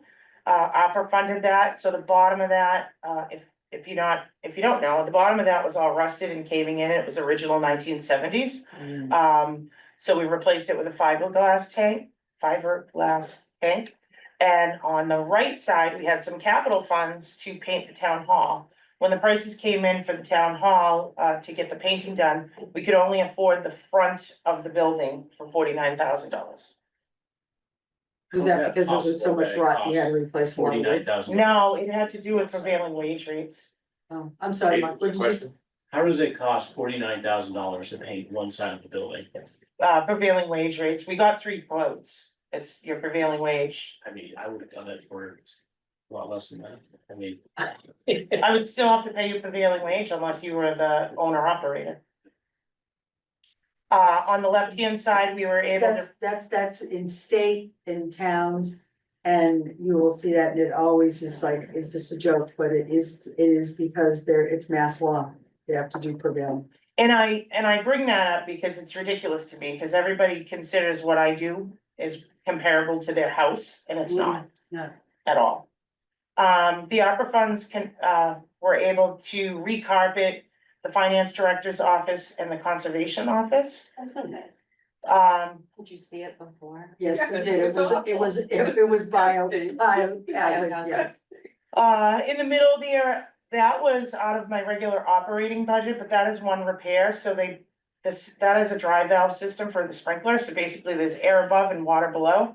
And there's a gasket in the middle, and a flapper that allows the water to move up. That centerpiece had corroded and it wasn't working anymore and it was shut off. But we need a fire suppression system. So we had to replace just that center red thing and rebuild the center of it. But that cost, $10,000. And then on the right side, this is at the school department, we had some lovely birds nesting. This is the bird issue. So the top, it's kind of hard to see, but the top, we put in some bird netting, with some bird scent that they stay away. And the bottom was, or I have them backwards. So the top is after and the bottom is before, and you can see the bird nest. That was 25,000. But that is both entrances. So they did the Canty entrance and the main entrance. So this year we had 3,080 work orders. That equals to almost 12 work orders a day for one gentleman, well, 2 gentlemen to take care of. That was last year. I told you I was gonna see a 9% increase from 24 to 25. I was wrong. It was a 14% increase. 85% of our work orders this year came from the school, 80% came from the school last year. Of 80 working days, we've only been staffed fully 41 days. Our response time, has dropped from 25 to 26, from 2 days to 3 days. And that will continue. Why do you, is it just? Our equipment is failing. Everything is 25 years old. We don't have any money, and we have guys who they can only take care of so much. Right, no, I meant the fact that it's only been fully staffed 41 days is. They have vacation time, they have sick time. Yeah. You know, Just nothing Nothing. extraordinary, just regular course of business. yeah, but when you have a staff of two, Yeah, that's dramatic. One A lot. backs up the other. Right, So, and then Katie hit backs up the rest of the crowd. so Katie, do you have, you were talking about the air conditioning, people, you have someone that does the high school. Yeah. We've heard so far that the police department, fire department in this building all have air conditioning problems. Uh-huh. And is any of it warranted or covered? No. No? no, we're out of the warranty stages. Okay, and we don't have any type of, protection. How much of that is due to neglect? Not your neglect, but neglect. 95%. 95. Yeah, we only respond to a work order. Yeah, sure, yeah. To a break. We're not doing any maintenance. We change a filter. If you call me and say your office is cold, we go and look at your unit and say, oh, dirty filter, let's change that over here. Oh, you need a new damper. Oh, you need, every time we go to an AC, a heating unit, it's a minimum of $2,000. And we go every day, every single day, especially on the school side, because they have a lot more equipment. But every day it's $2,000. Yeah. And so if you were adequately staffed, and you know where I'm going with this, because we So- had this conversation, would it not so for me, it save would, money to the town if we were adequately staffed so you could keep up on the maintenance? it would help. Not eliminate, It but would help because we are so many years behind. They didn't establish a good enough budget from the start. And then we went, what did I say, almost 10 years before there was any increase? Yeah. I mean, the budget, I can't remember the number, but in 2013, like I giggled when I saw the number. It was like to do the fire suppression only. I don't know how they were doing it. It doesn't seem like, must be my age, but all these buildings seem like they were new just a while ago. Yeah, yeah. And now all of a sudden. And there is a they're all piece of, in like, the needs of. when you talk about the fire department and the school department, a lot of their equipment is like newer technology. That requires computers that we can't purchase. We don't have the money to buy that equipment to troubleshoot those units, so we rely on outside contractors. And we weren't relying on outside contractors. We were just saying, oh, I don't know, you don't have AC. Because they didn't have the funding in the budget in Right, order to wasn't have those priority. maintenance contracts, but. So what you have introduced over the course of at least this, past 18 months, oh, Ted has to leave. Good night, Ted. What you've introduced is, more and more maintenance contracts for things like elevators and so she's chipping away at it, but what's happening is that we're still in reactionary mode. So more things are breaking faster than we are putting in preventive Yeah. maintenance controls. And we need to get to a different balance. As Ted says, circling the drain. Exactly. Well, I think to your point, Katie, that it got to, because of the facilities department staff prioritized for a number of years, there were other priorities that came ahead. It just deteriorates without any of that oversight, so it kind of like builds on itself. But I also think from a resource perspective, funding specifically, it was not set up for success. Yeah, No. I would agree with you, right, and it was a real fight to get a facilities director. And as bad as it is now, it was worse then, because you had department heads. And I don't mean to pick on the library, but you have someone that has a master's degree in library science. And you're charging them with managing the facility of that building. Yeah. And That's not their. They, even if they had no idea. So they didn't know what to They were ask trying to for. survive too. Yeah, well, they didn't know if they couldn't identify the issues, and that's just one example. And then I think too, like. You're not allowing me to do what I'm good at. I'm cornered in the corner, I'm over there. And I know facilities, I know what I'm looking at, I know what I'm talking about, but I'm stuck over there. Cause I can't go out and look at the buildings, I have to sit there and go, oh, Andy, you gotta go to the senior center. Oh, Jim, go over here, and I can't go and inspect, I can't, Because you're doing administrative because I'm doing so functions. much other stuff that has to be done.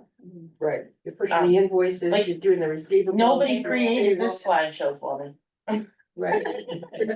No, Loretta. Still Loretta. Yeah, she is one of the few departments that does not have Any help administrative whatsoever. help whatsoever. And the time that you spend trying to schedule vendors to come out and give you quotes Oh my or. God, I know what it's like to get someone to come to my house to look at a plumbing problem. I mean, I Absolutely. can't even imagine. And with her skill set, it's, as Katie said, she's not being best utilized because she has to perform these administrative functions and that, you know, again, going back to trying to establish a successful department, that support is desperately needed. Oh, you had us at hello. I mean, we knew this last year and, I think that, the next time that we're in, you know, talking about priorities with the select board, this has gotta be, this is right up there with public safety. I mean, as far as I'm concerned, because people spend a lot of money to buy these buildings for this town and not keeping them up is a sin. And I mean, I don't know. Well, What else it's, do Al? the new one. If I could just jump in here, because I don't know if this is relevant, but on the specifics that you're talking about. You're mentioning about that there's no admin help. I completely understand and agree with your point. Thanks. If your skill set is being captive, processing paper, then we are really harming ourselves. So I want to just jump to this big spreadsheet and ask a question, because I see that there is under the line 311, which is salaries and wages. I go over to the town manager 5D recommended budget. I see 53,641 and a lot of asterisks on the 5D note. Yeah. So help me with that. I can. Too skinny. Yeah, so there's a limit in Excel of 409 characters to print in a cell. That's okay. And that data, this data that populated this spreadsheet came from ClearGov, where it has unlimited text. So you'll see the full text in No there. problem, but let me get to, what is the substance of that 53? That's what I care about, not what Excel does. So in Katie's original ask, she had asked or requested 2 positions in that salary line. Okay. One of them was an administrative assistant and the second one was a maintenance technician. Okay, In meeting with Katie, when the town manager and I sat down and tried to, you know, think about what a 5A budget and a 5B budget look like. We asked for these positions last year and it was not supported and we heard that. And so we asked Katie to prioritize her 2 requests and which one would make the most impact immediately. And she expressed to us that the administrative support is critical. So that 53,000 represents the administrative. that's the answer I support. was looking for.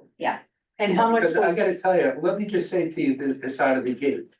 You know, I've not been at this game, at this finance committee for too long, I think it's my 2nd year, but it makes 0 sense. 0 sense for you to be captive to that desk and not get out there to take a look. Because right now, the facilities, we've got an elevator here, got an elevator in the library, schools, et cetera, et cetera.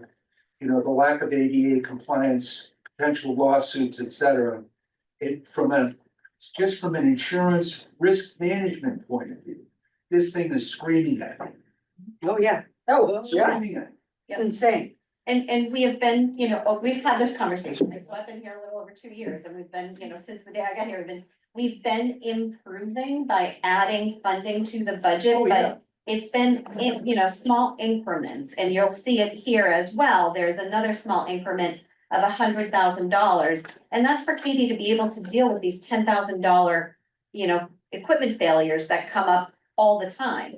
And so we're trying to build that budget up to be commensurate with her ability to repair things. But we could put, you know, $1 million in here right now, but if Katie's stuck at a desk and she's not out there with eyes That's on the things that exact need, point or that- in managing That's the those exact point projects. I'm trying to get at. Right, Because what I said earlier, I'm gonna repeat myself. We are, as a town, harming ourselves. Why have her there? I would just as soon say, you know what, thanks very much, go somewhere else, we don't need a facilities manager, cares we're for not, that. not let you get out and do your job. I think that might be baby bathwater scenario, so no. Understood, but I think that a little bit of forcefulness needs to be put on the agenda Oh. here.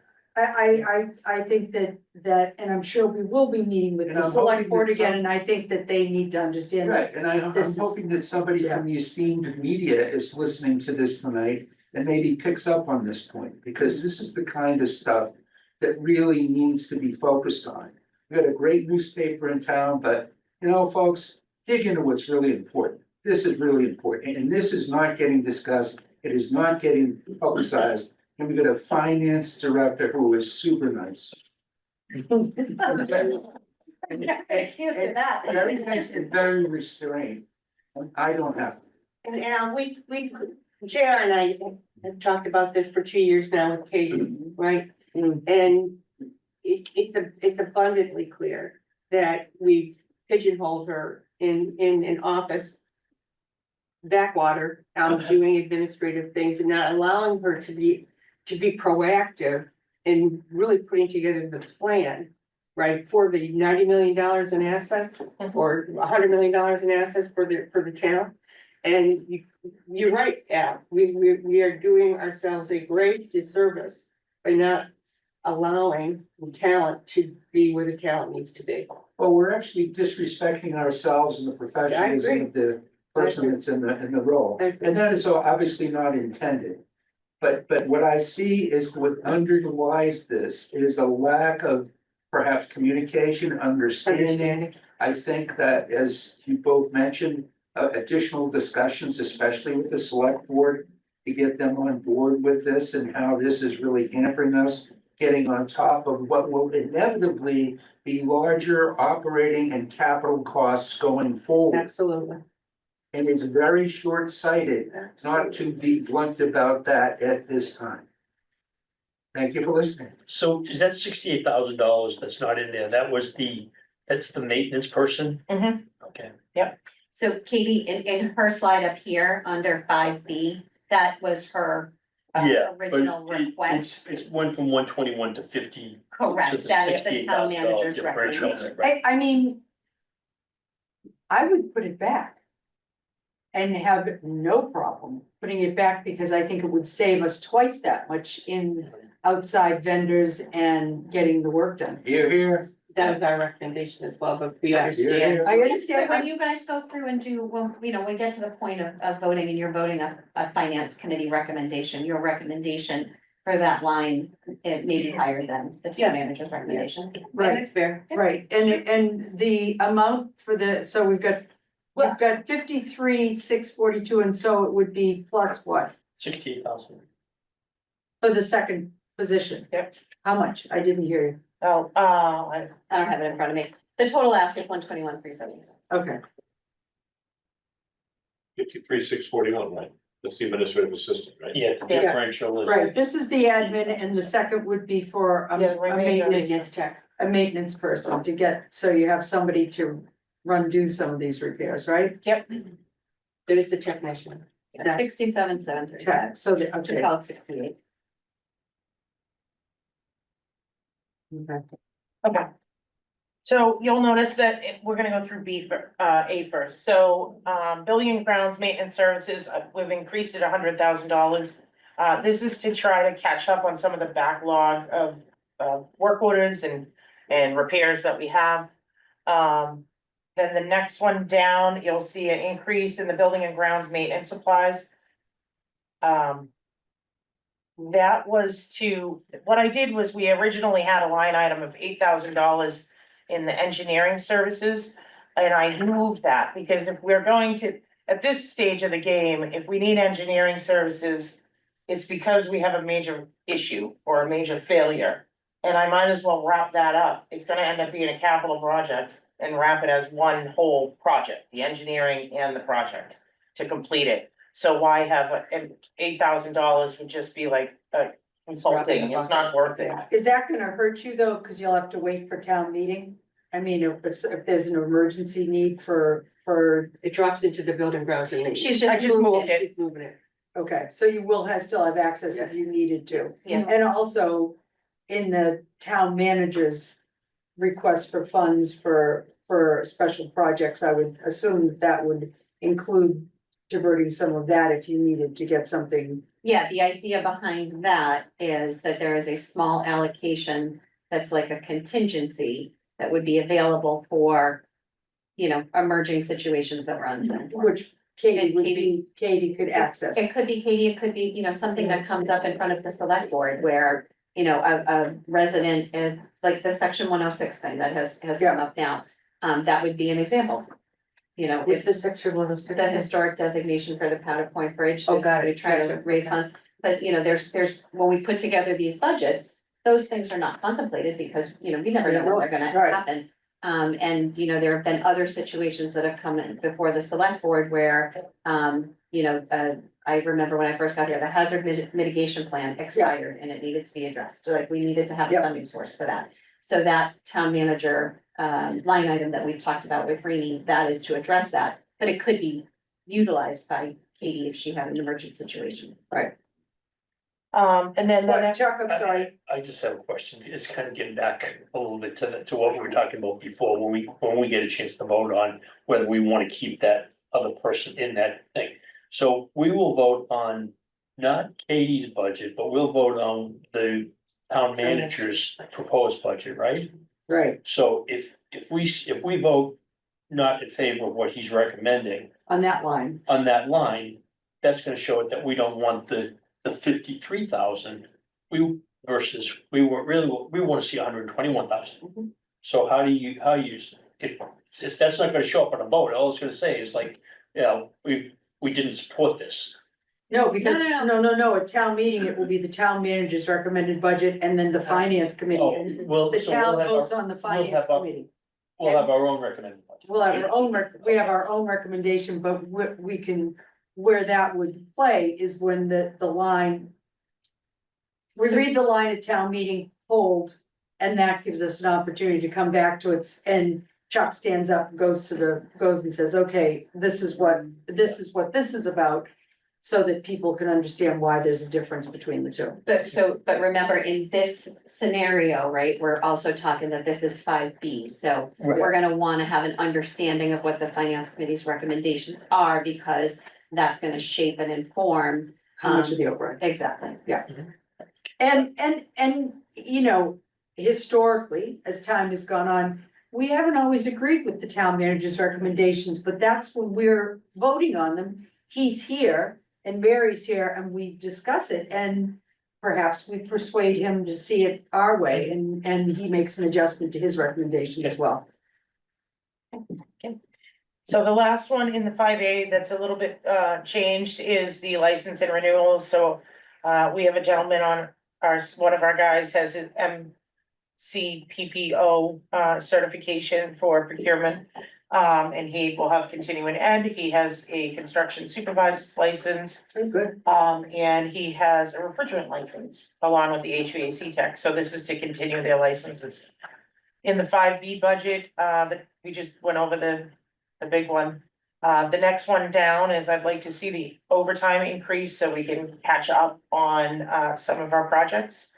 And then the 750 goes with the new maintenance tech. They get a clothing allowance with their, with that group. So it would be increasing the clothing allowance. Where does the money come from if you have to call in third parties?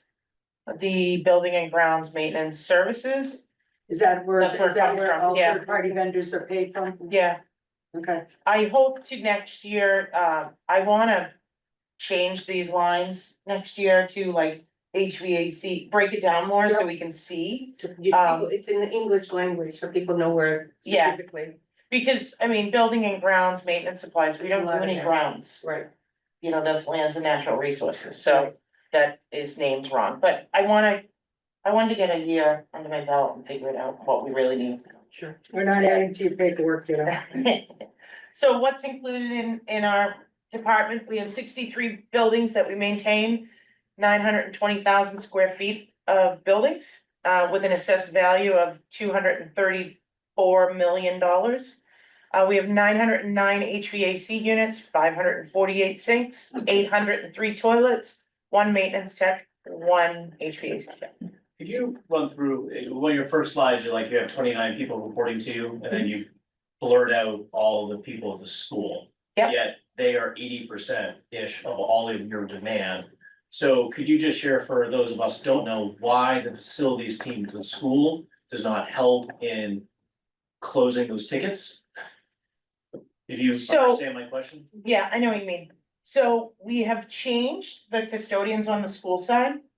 So although our work orders have increased and they take 85% this year, the custodians are doing more maintenance than they've done in the last 40 years.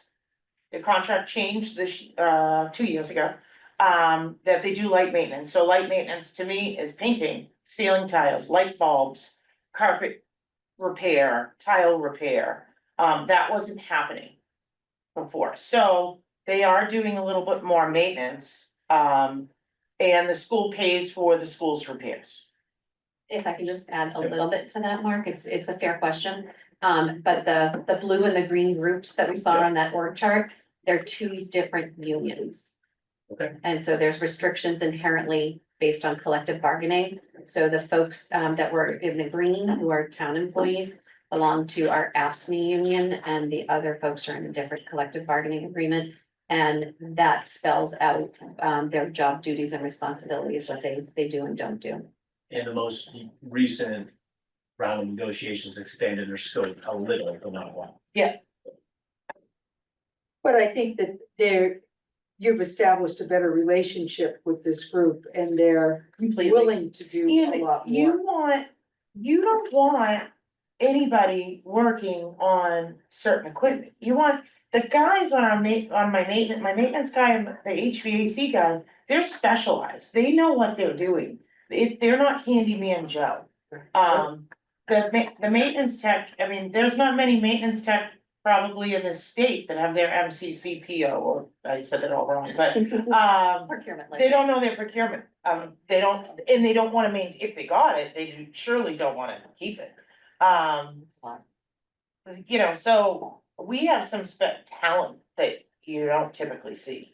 in the We town. also had, and this was before you got here, there was a lot of angst surrounding the custodians, and what they would do and what they would not do, which anecdotally, and I believe accurately, they're doing a lot more than They're doing they a used ton to more. do. They wanted to be heard, I jokingly say they wanted a month, they wanted direction, what they should do. And now they have that, and we have a great relationship, we meet once a month. At all the schools, and we do, on the maintenance and HVAC tech.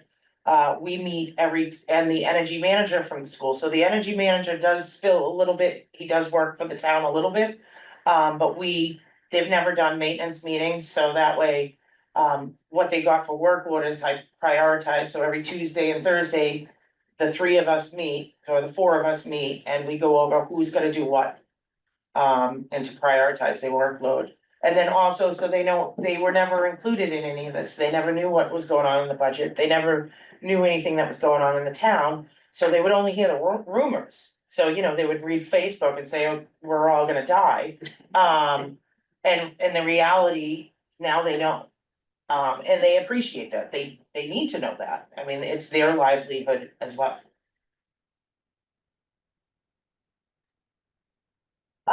So this year we continue, why I'm asking for all the increases is we continue to see, operating costs rise. We've seen it so far this year, we got an unexpected 66% increase in pest control. We have 6 elevators on the town side and there was an 8% increase on the maintenance. Roof repairs, in 25 went up 107% from 25 to 26 so far. We have a new DPW facility that's gonna be coming online and it's gonna increase our square footage 3.5%. I figured so when you talk about maintenance costs for a building, there's a low range, a middle range, and a high range, so I based it off middle range. And I expect that maintenance cost to be $72,000 a year. That is if we're doing proper maintenance at mid-range. Now, with that said, the first 2 years, and some of this stuff, 5 years, will be covered under warranty or contracts because of the new building. So we won't really see an adjustment in those expenses for about 2 years, but I think it's important to mention how much, maintenance should be spent on that. Here you go, the administrative assistant is 53,000, the maintenance tech is 59,000. I think that I get that a little bit. Yeah, I do too. The increase, we've seen an increase in the employee repairs and callbacks, so when the police department calls us in the middle of the night and we have no heat, or there's water coming at the library, those have increased 45%. We had a situation at the fire station, I'm sure you probably heard because he was before me, his heating system has since failed. And I tested all of the copper lines for the heating system, hoping that we could reuse them with the new heating system. And they were all coarse, so they're like a sponge, you can bend them. 4-inch lines that should not move, you can bend with your fingers. And at the school department, we've had these lovely trees at the entrance that somebody installed or planted. And their root system have rooted into all the roof drains and cracked and collapsed all the roof drains. So this year, so that's also on capital, but this year we took out the trees, we tried to root most of them. We have a maintenance plan to keep that going, so that will not flood the brand new roof. But that's where, those are just 2 emergency callbacks that we had. Are we getting a little bit closer to getting ahead of these roof problems? At the schools, we are getting better on the school side, because Lisa's really good at allotting so much money a year to get some roofs done. Not on the town. We don't have. And you don't have time to make them. I mean, I have a capital, I laid it out in capital for 5 years. I did have a gentleman come out for free and do an audit of all the roofs and give me his opinion. I have spent a lot of time on the roofs, just because of my past history with roofs, so when I presented this to Mary and Rainey, they were like, I said, like, I spent like a month on the roof, like inspecting roofs, looking at roofs. Because you can extend a roof life by like re-seaming it. You don't have to go and spend $1 million on a brand new roof, there's ways to keep it lasting an extra 25 years, and at the crematorium, and one of the capital requests is I asked to re-seam it. It's gonna gain us another 25 years. So I do have a little bit of roof, but I need to get more of the roofs inspected and looked at. Wait until you see the capital, just. Yeah. Katie's done an incredible job of really. Laying it out. Laying it out, and we asked, but there's a reason that there's a statement that says, be careful what you ask for. So she's done a good job of really putting eyes on things and documenting. When's fiscal gonna take a look at that? They started last week. Okay. And so on the next one, that's Oh, I'm all I sorry. did for that one, sorry. So this breaks down what I do and why I feel like administrative depresses me. assistant is necessary. So we're missing out on grants and funding opportunities because I don't have the time to go and look for them. I do make it a point to apply for at least one. We did apply for 4 this year. Katie, real quick question. Do you It's sleep? a wish list question. If you had the time, what kind of grants would you wish to apply for it? Just the types, So curiosity. it would be a lot of it would be HVAC, but it depends on the grants. The grants change every year. That's cool. Where would But they if I had my work, I could create the grant and give it to myself, it would be HVAC. We need HVAC, Where would you go? Where would you be going for grants? State, federal? either, whoever's, the best deal, anybody. So if what you're saying then underlying this position with all that stuff, which I'm not gonna go through. Yeah. That would free you up to, and I'm gonna be very simple here, number one, get you away from the desk, out in the field. Helping all the people on the school side, reporting to you, the town side of you. Plus give you some ideas about grant writing. Mhm. Well, that sounds pretty nice to me. I will say the fire department, they're great, so I meet with Brian, the deputy chief. And we go through the capital and what he wants every year, and so. What he doesn't know is I made 2 slips, one is, this is his to-do list. He's gonna know for me, now. And one is his capital list. So the to-do list is a notebook that I keep in my office and I just add. And then if we have any moments, I go, oh, we gotta do that, cause that's easy, we have the money for that. But he said to me in our walkthrough, the sheriff's department could do this and do that, and I was like, I kind of teared up a little, because it's one more thing that I can't do. And all you have to pay for is their lunch and the materials, that's it. So we could get out of a lot of this, so he is he's applying to the sheriff's department for a couple of my capital items, he said, because I think he saw my eyes well up. And he said, do you want me to do it? I'm like, please. So that, we also have, I say expand on the preventative maintenance program, that's kind of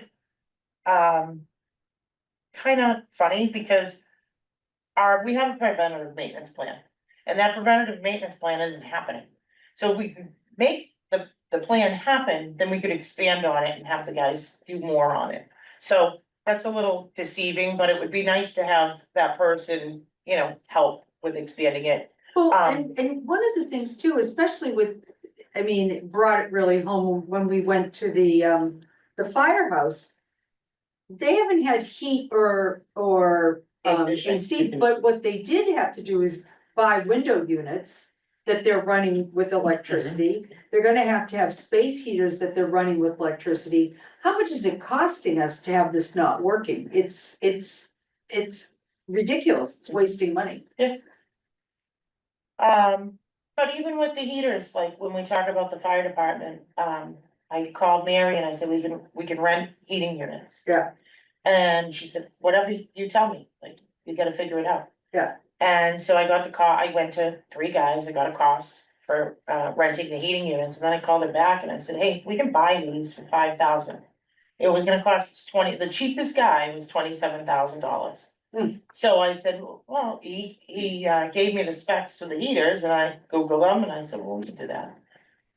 So anyway, and then the maintenance tech, I don't know, to me, it's very straightforward. We need to do maintenance. We need to, our liability risk is crazy. Our equipment life, there's a whole laundry list. I think I went through most of it in my presentation. So these are where our expenses are going. So the big brown patch on the left-hand side is your HVAC. The top right corner is fire, then it goes pest control, plumbing, roofing, electricity, elevator, generator. Elevator, and fire, those 2 expenses you can't get rid of. Those are things that we're required. So those won't ever go down. So that's where we're at. The pest control, is that just a change in their payment, or did we have? So all the infestation, chemicals, if you will? no, all the chemicals went up, like I think Steve even in his chemicals went up. And so their rates had to go up. Okay.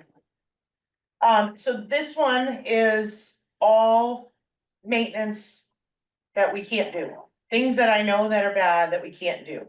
And it's funny, I sent this slideshow to Mary, I don't know, maybe 3 o'clock today. And then I started typing because I found a notebook with more lists. And so so I had 4 rows and then I said, well, I already sent Mary the one with 2 rows, so I couldn't delete these. But the list is never ending. Yeah, Yeah, second home. and I'm sure there's other, somewhere else there's more. Yeah, your honeydew list is very long. And she's got no honey. So these are some images of some of those things that are on my list. And after I created this slide, I realized that only 2 of those images are on that list you just saw. Right. So those are on the top left, if you don't know what it is, those hold up the electrical power for the pumps at the pool.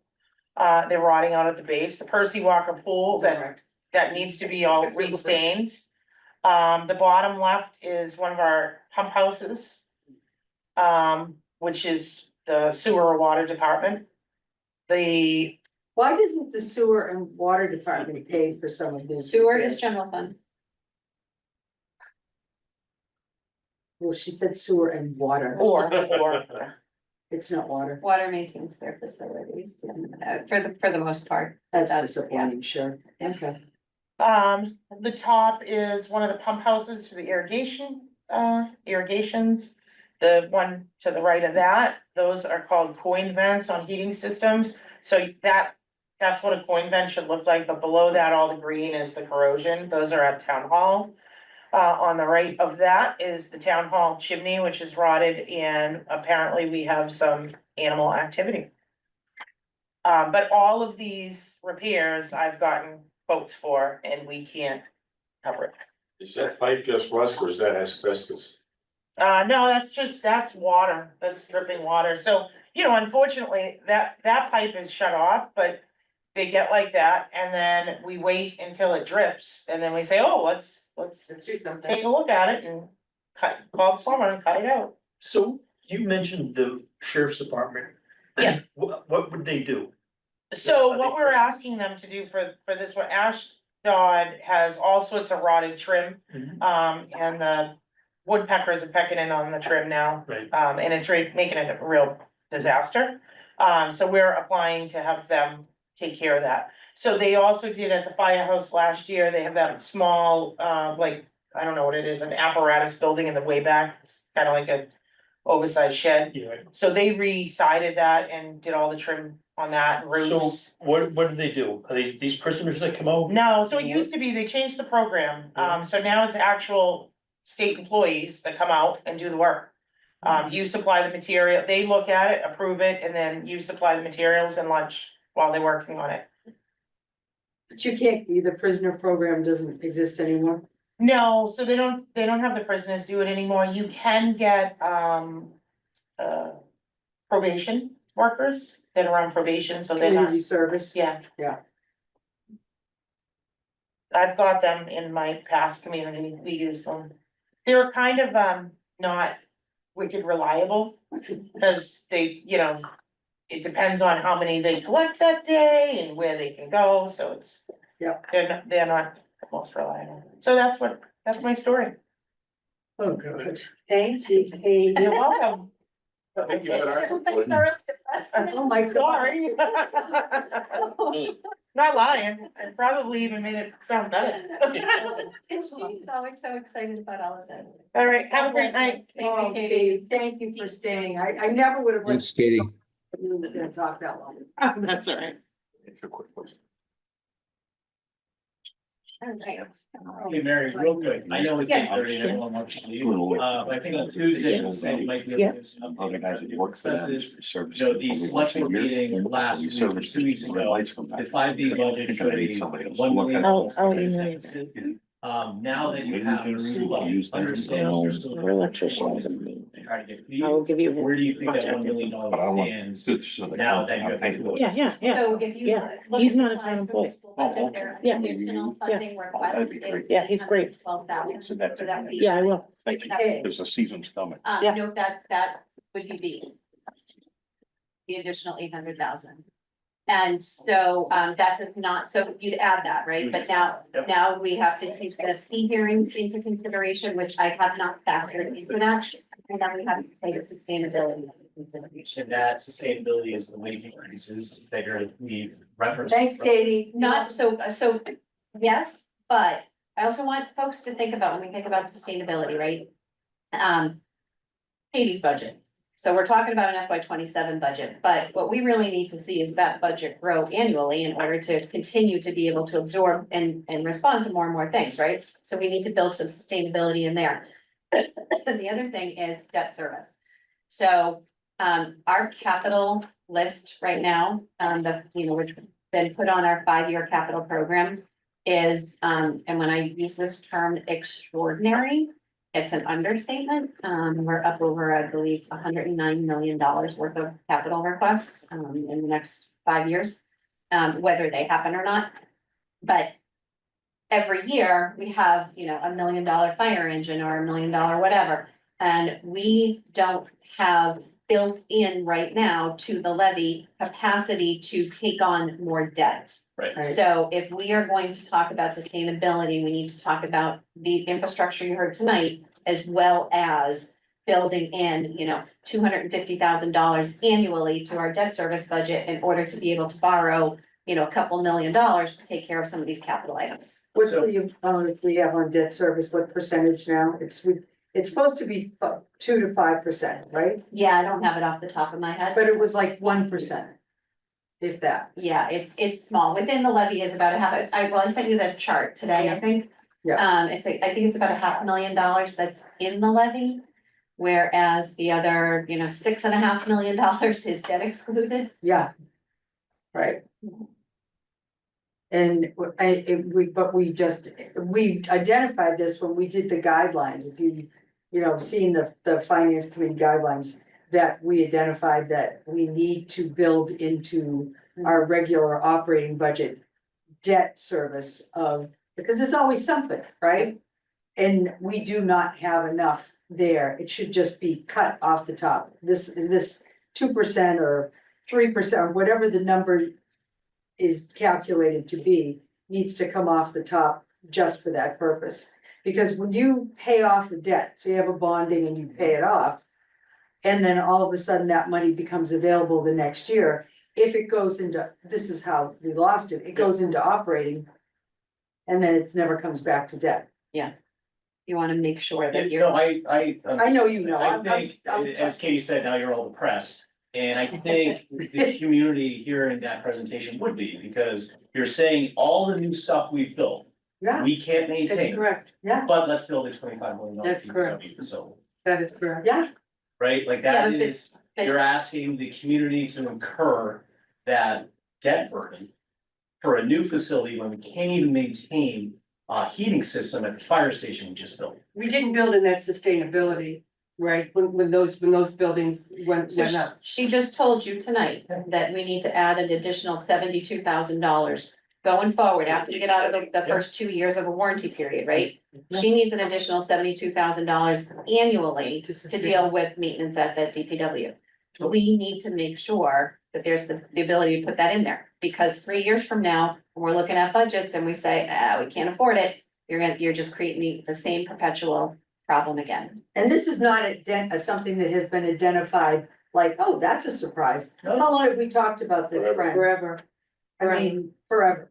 And it's just not, Stop. If you we gotta don't stop have building enough- Stuff. But Mark, to that point, did you If see we that build a building? DPW facility, But like- you don't want- the building was falling down. I like that, but it's every 3 years, it's a new tens of millions of dollars All those facility. schools come. And like, there's a Because let's get nothing was people done. together to talk about a new turf field somewhere. Well, that's what Like- happens like- when you defer your maintenance, Mark, right? When you defer your maintenance and you starve the facilities budget to the extent that, and we have old buildings, right?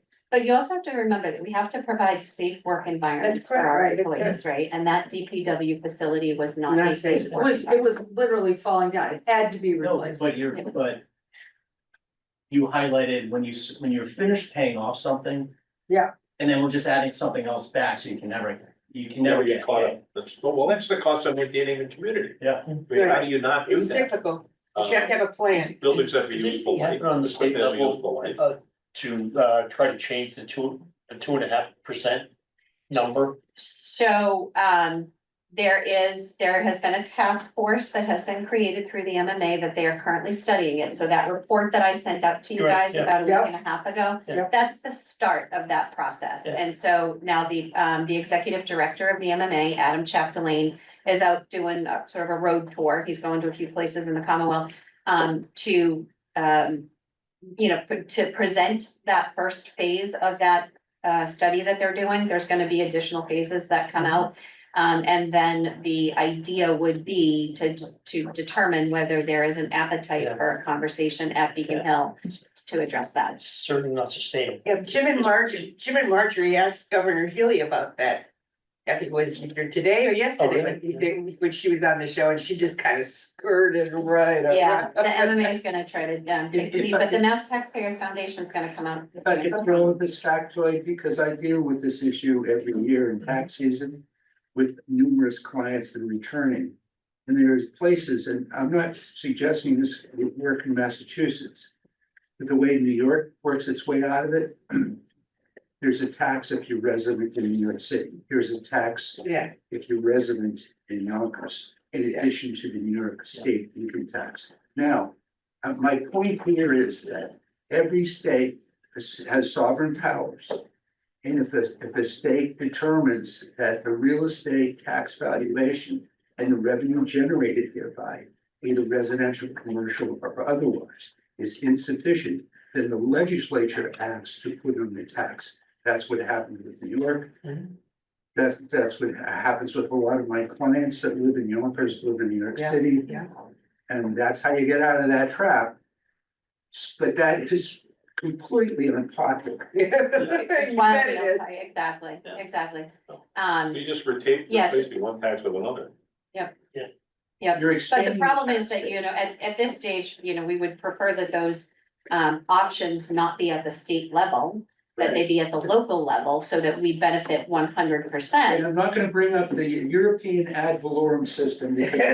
Thank you, Yeah, Sam. well, We are all going to write you a thank you note for not bringing it up. But while we're on the subject, because I dialed in the other night, you were talking about second homes. Is there, Yeah, are you well, willing to sort of so share I your talked idea? to someone in Chatham. Okay. Okay, and she was telling me that they have this very similar same situation, Right. except their residential tax rate has gone down. Yep. And because the people that have the second homes there, the people that aren't residents, full-time residents. Yep. Of the town pay a different rate, same as I do in Vermont. I pay a different rate in Vermont, a higher rate than the normal residents do. Yep. And we have a lot of people in this town that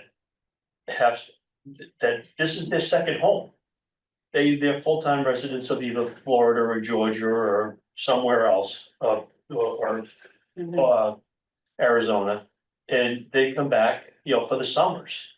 And they don't, but they're not income properties, which you were. No, so I was chatting with the assessor about it, and I wanted to follow up with you. So we have about 300 homes that have been identified as second homes. Mhm. And out of 6,700 parcels in the community, so it's a very small percentage that have been identified as second. Expensive properties though, I'm sorry? they're the expensive properties. Maybe not. So what happens is, so I started to explain to you, so every single property, every parcel in town receives a real estate bill. Mhm. Whether it has a structure on it or not, you're gonna get a real estate bill for the land, and then those that have structures, the land and the building. So real estate goes out to every single parcel that's taxable. And then for those properties that are identified as second homes, they receive a personal property bill on top of the real estate bill. Now, the personal property bill is nominal. And what it does, it taxes them on the contents of that home. Yeah, And how do we know what the contents of that home are? I don't. So the process is this. There is a thing called an FOL, form of list. And for parcels that we know that are second homes, we mail out a form of list. This is not just our process, this is the Commonwealth's process. The assessor's office mails out a form of list to the property owner. The property owner, under the pains and penalties of perjury, have to declare the contents of that home. And then there's a value that's assigned to it, and that's what we tax people on. Now, how do we know that people, what the second homes are? We know because people will contact us and tell us to mail their property tax bill to their home in Florida. And so once we know that, we know that property is now a second home. We also get phone calls from other states when people purchase, when they're residents of Florida, for example, you get a tax incentive to file a homestead exemption down in Florida. It's a very beneficial tax exemption for those property owners. So in order to qualify for that, Florida requires that our office send documentation to Florida. So when we get those phone calls, we know that they're second homes. And so that's how we start to put them on our second home tax roll list. Right now, there's a small percentage. What Chatham's doing is they are a seasonal community, so they're very different than we are, right? If we were a seasonal community where we had a lot of people leave, we had a lot of Airbnbs and our population swelled, then it would be different. But what they're using is that residential exemption. And so what they're saying is that, and that's part of the tax classification hearing that was just held on Monday night with the select board, right? Yeah. And so the town of Duxbury has never implemented a residential exemption because you don't have enough second family homes in order to see that tax advantage. Chatham does. And so what that residential exemption says is people who have proven, because you have to come in and apply for it, you have to prove that this is your primary residence and that you that you live here and you qualify for that residential exemption. And it shifts the burden to people who do not qualify for the residential exemption. That shift right now would be too small to have any kind of an impact because the inventory of second homes is too small. So you're not talking about just income producing second, I am not at all, I am not Okay, talking about right. income producing at all because that's not allowed here. right? Well, I mean, Technically. so when we had the Windsor House, we had to fill out that property, personal property. And Yep, I because thought that that's was because it was a. Business. Well, it is, so personal property applies to businesses. Businesses have to have to declare their furniture, fixtures, equipment, et cetera, their inventory. And so that goes out to every business, but it also goes out to, second home property owners. How much more do you pay in New Hampshire than the residents? Well, Vermont. in Vermont, it's, I don't know what the actual rate is, it's substantial. Because what they do is they take, the people in the places where the ski resorts are, so it's, Killington, Sugar Bush, all those areas. They take them and they take the extra money, and they divide it among the other towns to be used for their school systems. So but it's substantial. I mean, there's a guy that's on the lake right next to me, much bigger house. He pays considerably less than I do. And Is this a year-round resident? He's a year-round resident and we don't use any of the services at all. We don't have kids in the school, we don't. Yeah, and like in Chatham, Welcome to Chuck, Vermont. in Chatham, when my folks had a home in Chatham and so during off-season, right, there's like 2,500 residents in the town, right? And then comes the season, there's 30,000. Right, so then it kind of makes sense to do what, you're talking about. Yeah, Mary. but then you're also, the additional benefits are not just, property taxation, but now your meals excise has gone Right. through the roof because you've got so many people at Exactly. restaurants. You've now got more restaurants to service those people. You've got more beach stickers. And you're absolutely doing that, right? So they're capitalizing on the type of community. Yeah, the that- seasonality Yeah, absolutely. of the town. All right, my brain's shutting off. It's dinner Motion to time. adjourn. Okay, second. Yes, thanks, everybody. We got through a lot tonight and we're to catch up. There's no meeting Tuesday because of the holiday, Veterans Day. That's right, Tuesday is Veterans, meeting next Thursday. right? Correct. Is it Tuesday? Veterans Day, yeah. Is the 11th? They want Okay, to yep, meet on the 11th. yep. And we do have a meeting on Thursday. Yeah. And it's DPW. Yes, we're starting The DPW. first night of DPW. two for the DPW. Right. I'll be Check traveling. mine. Okay, Yeah. I still have a motion to adjourn. Yes, I Yes. seconded it. all in favor? Aye. JR? Aye. JRI. All right, we're good. Good night.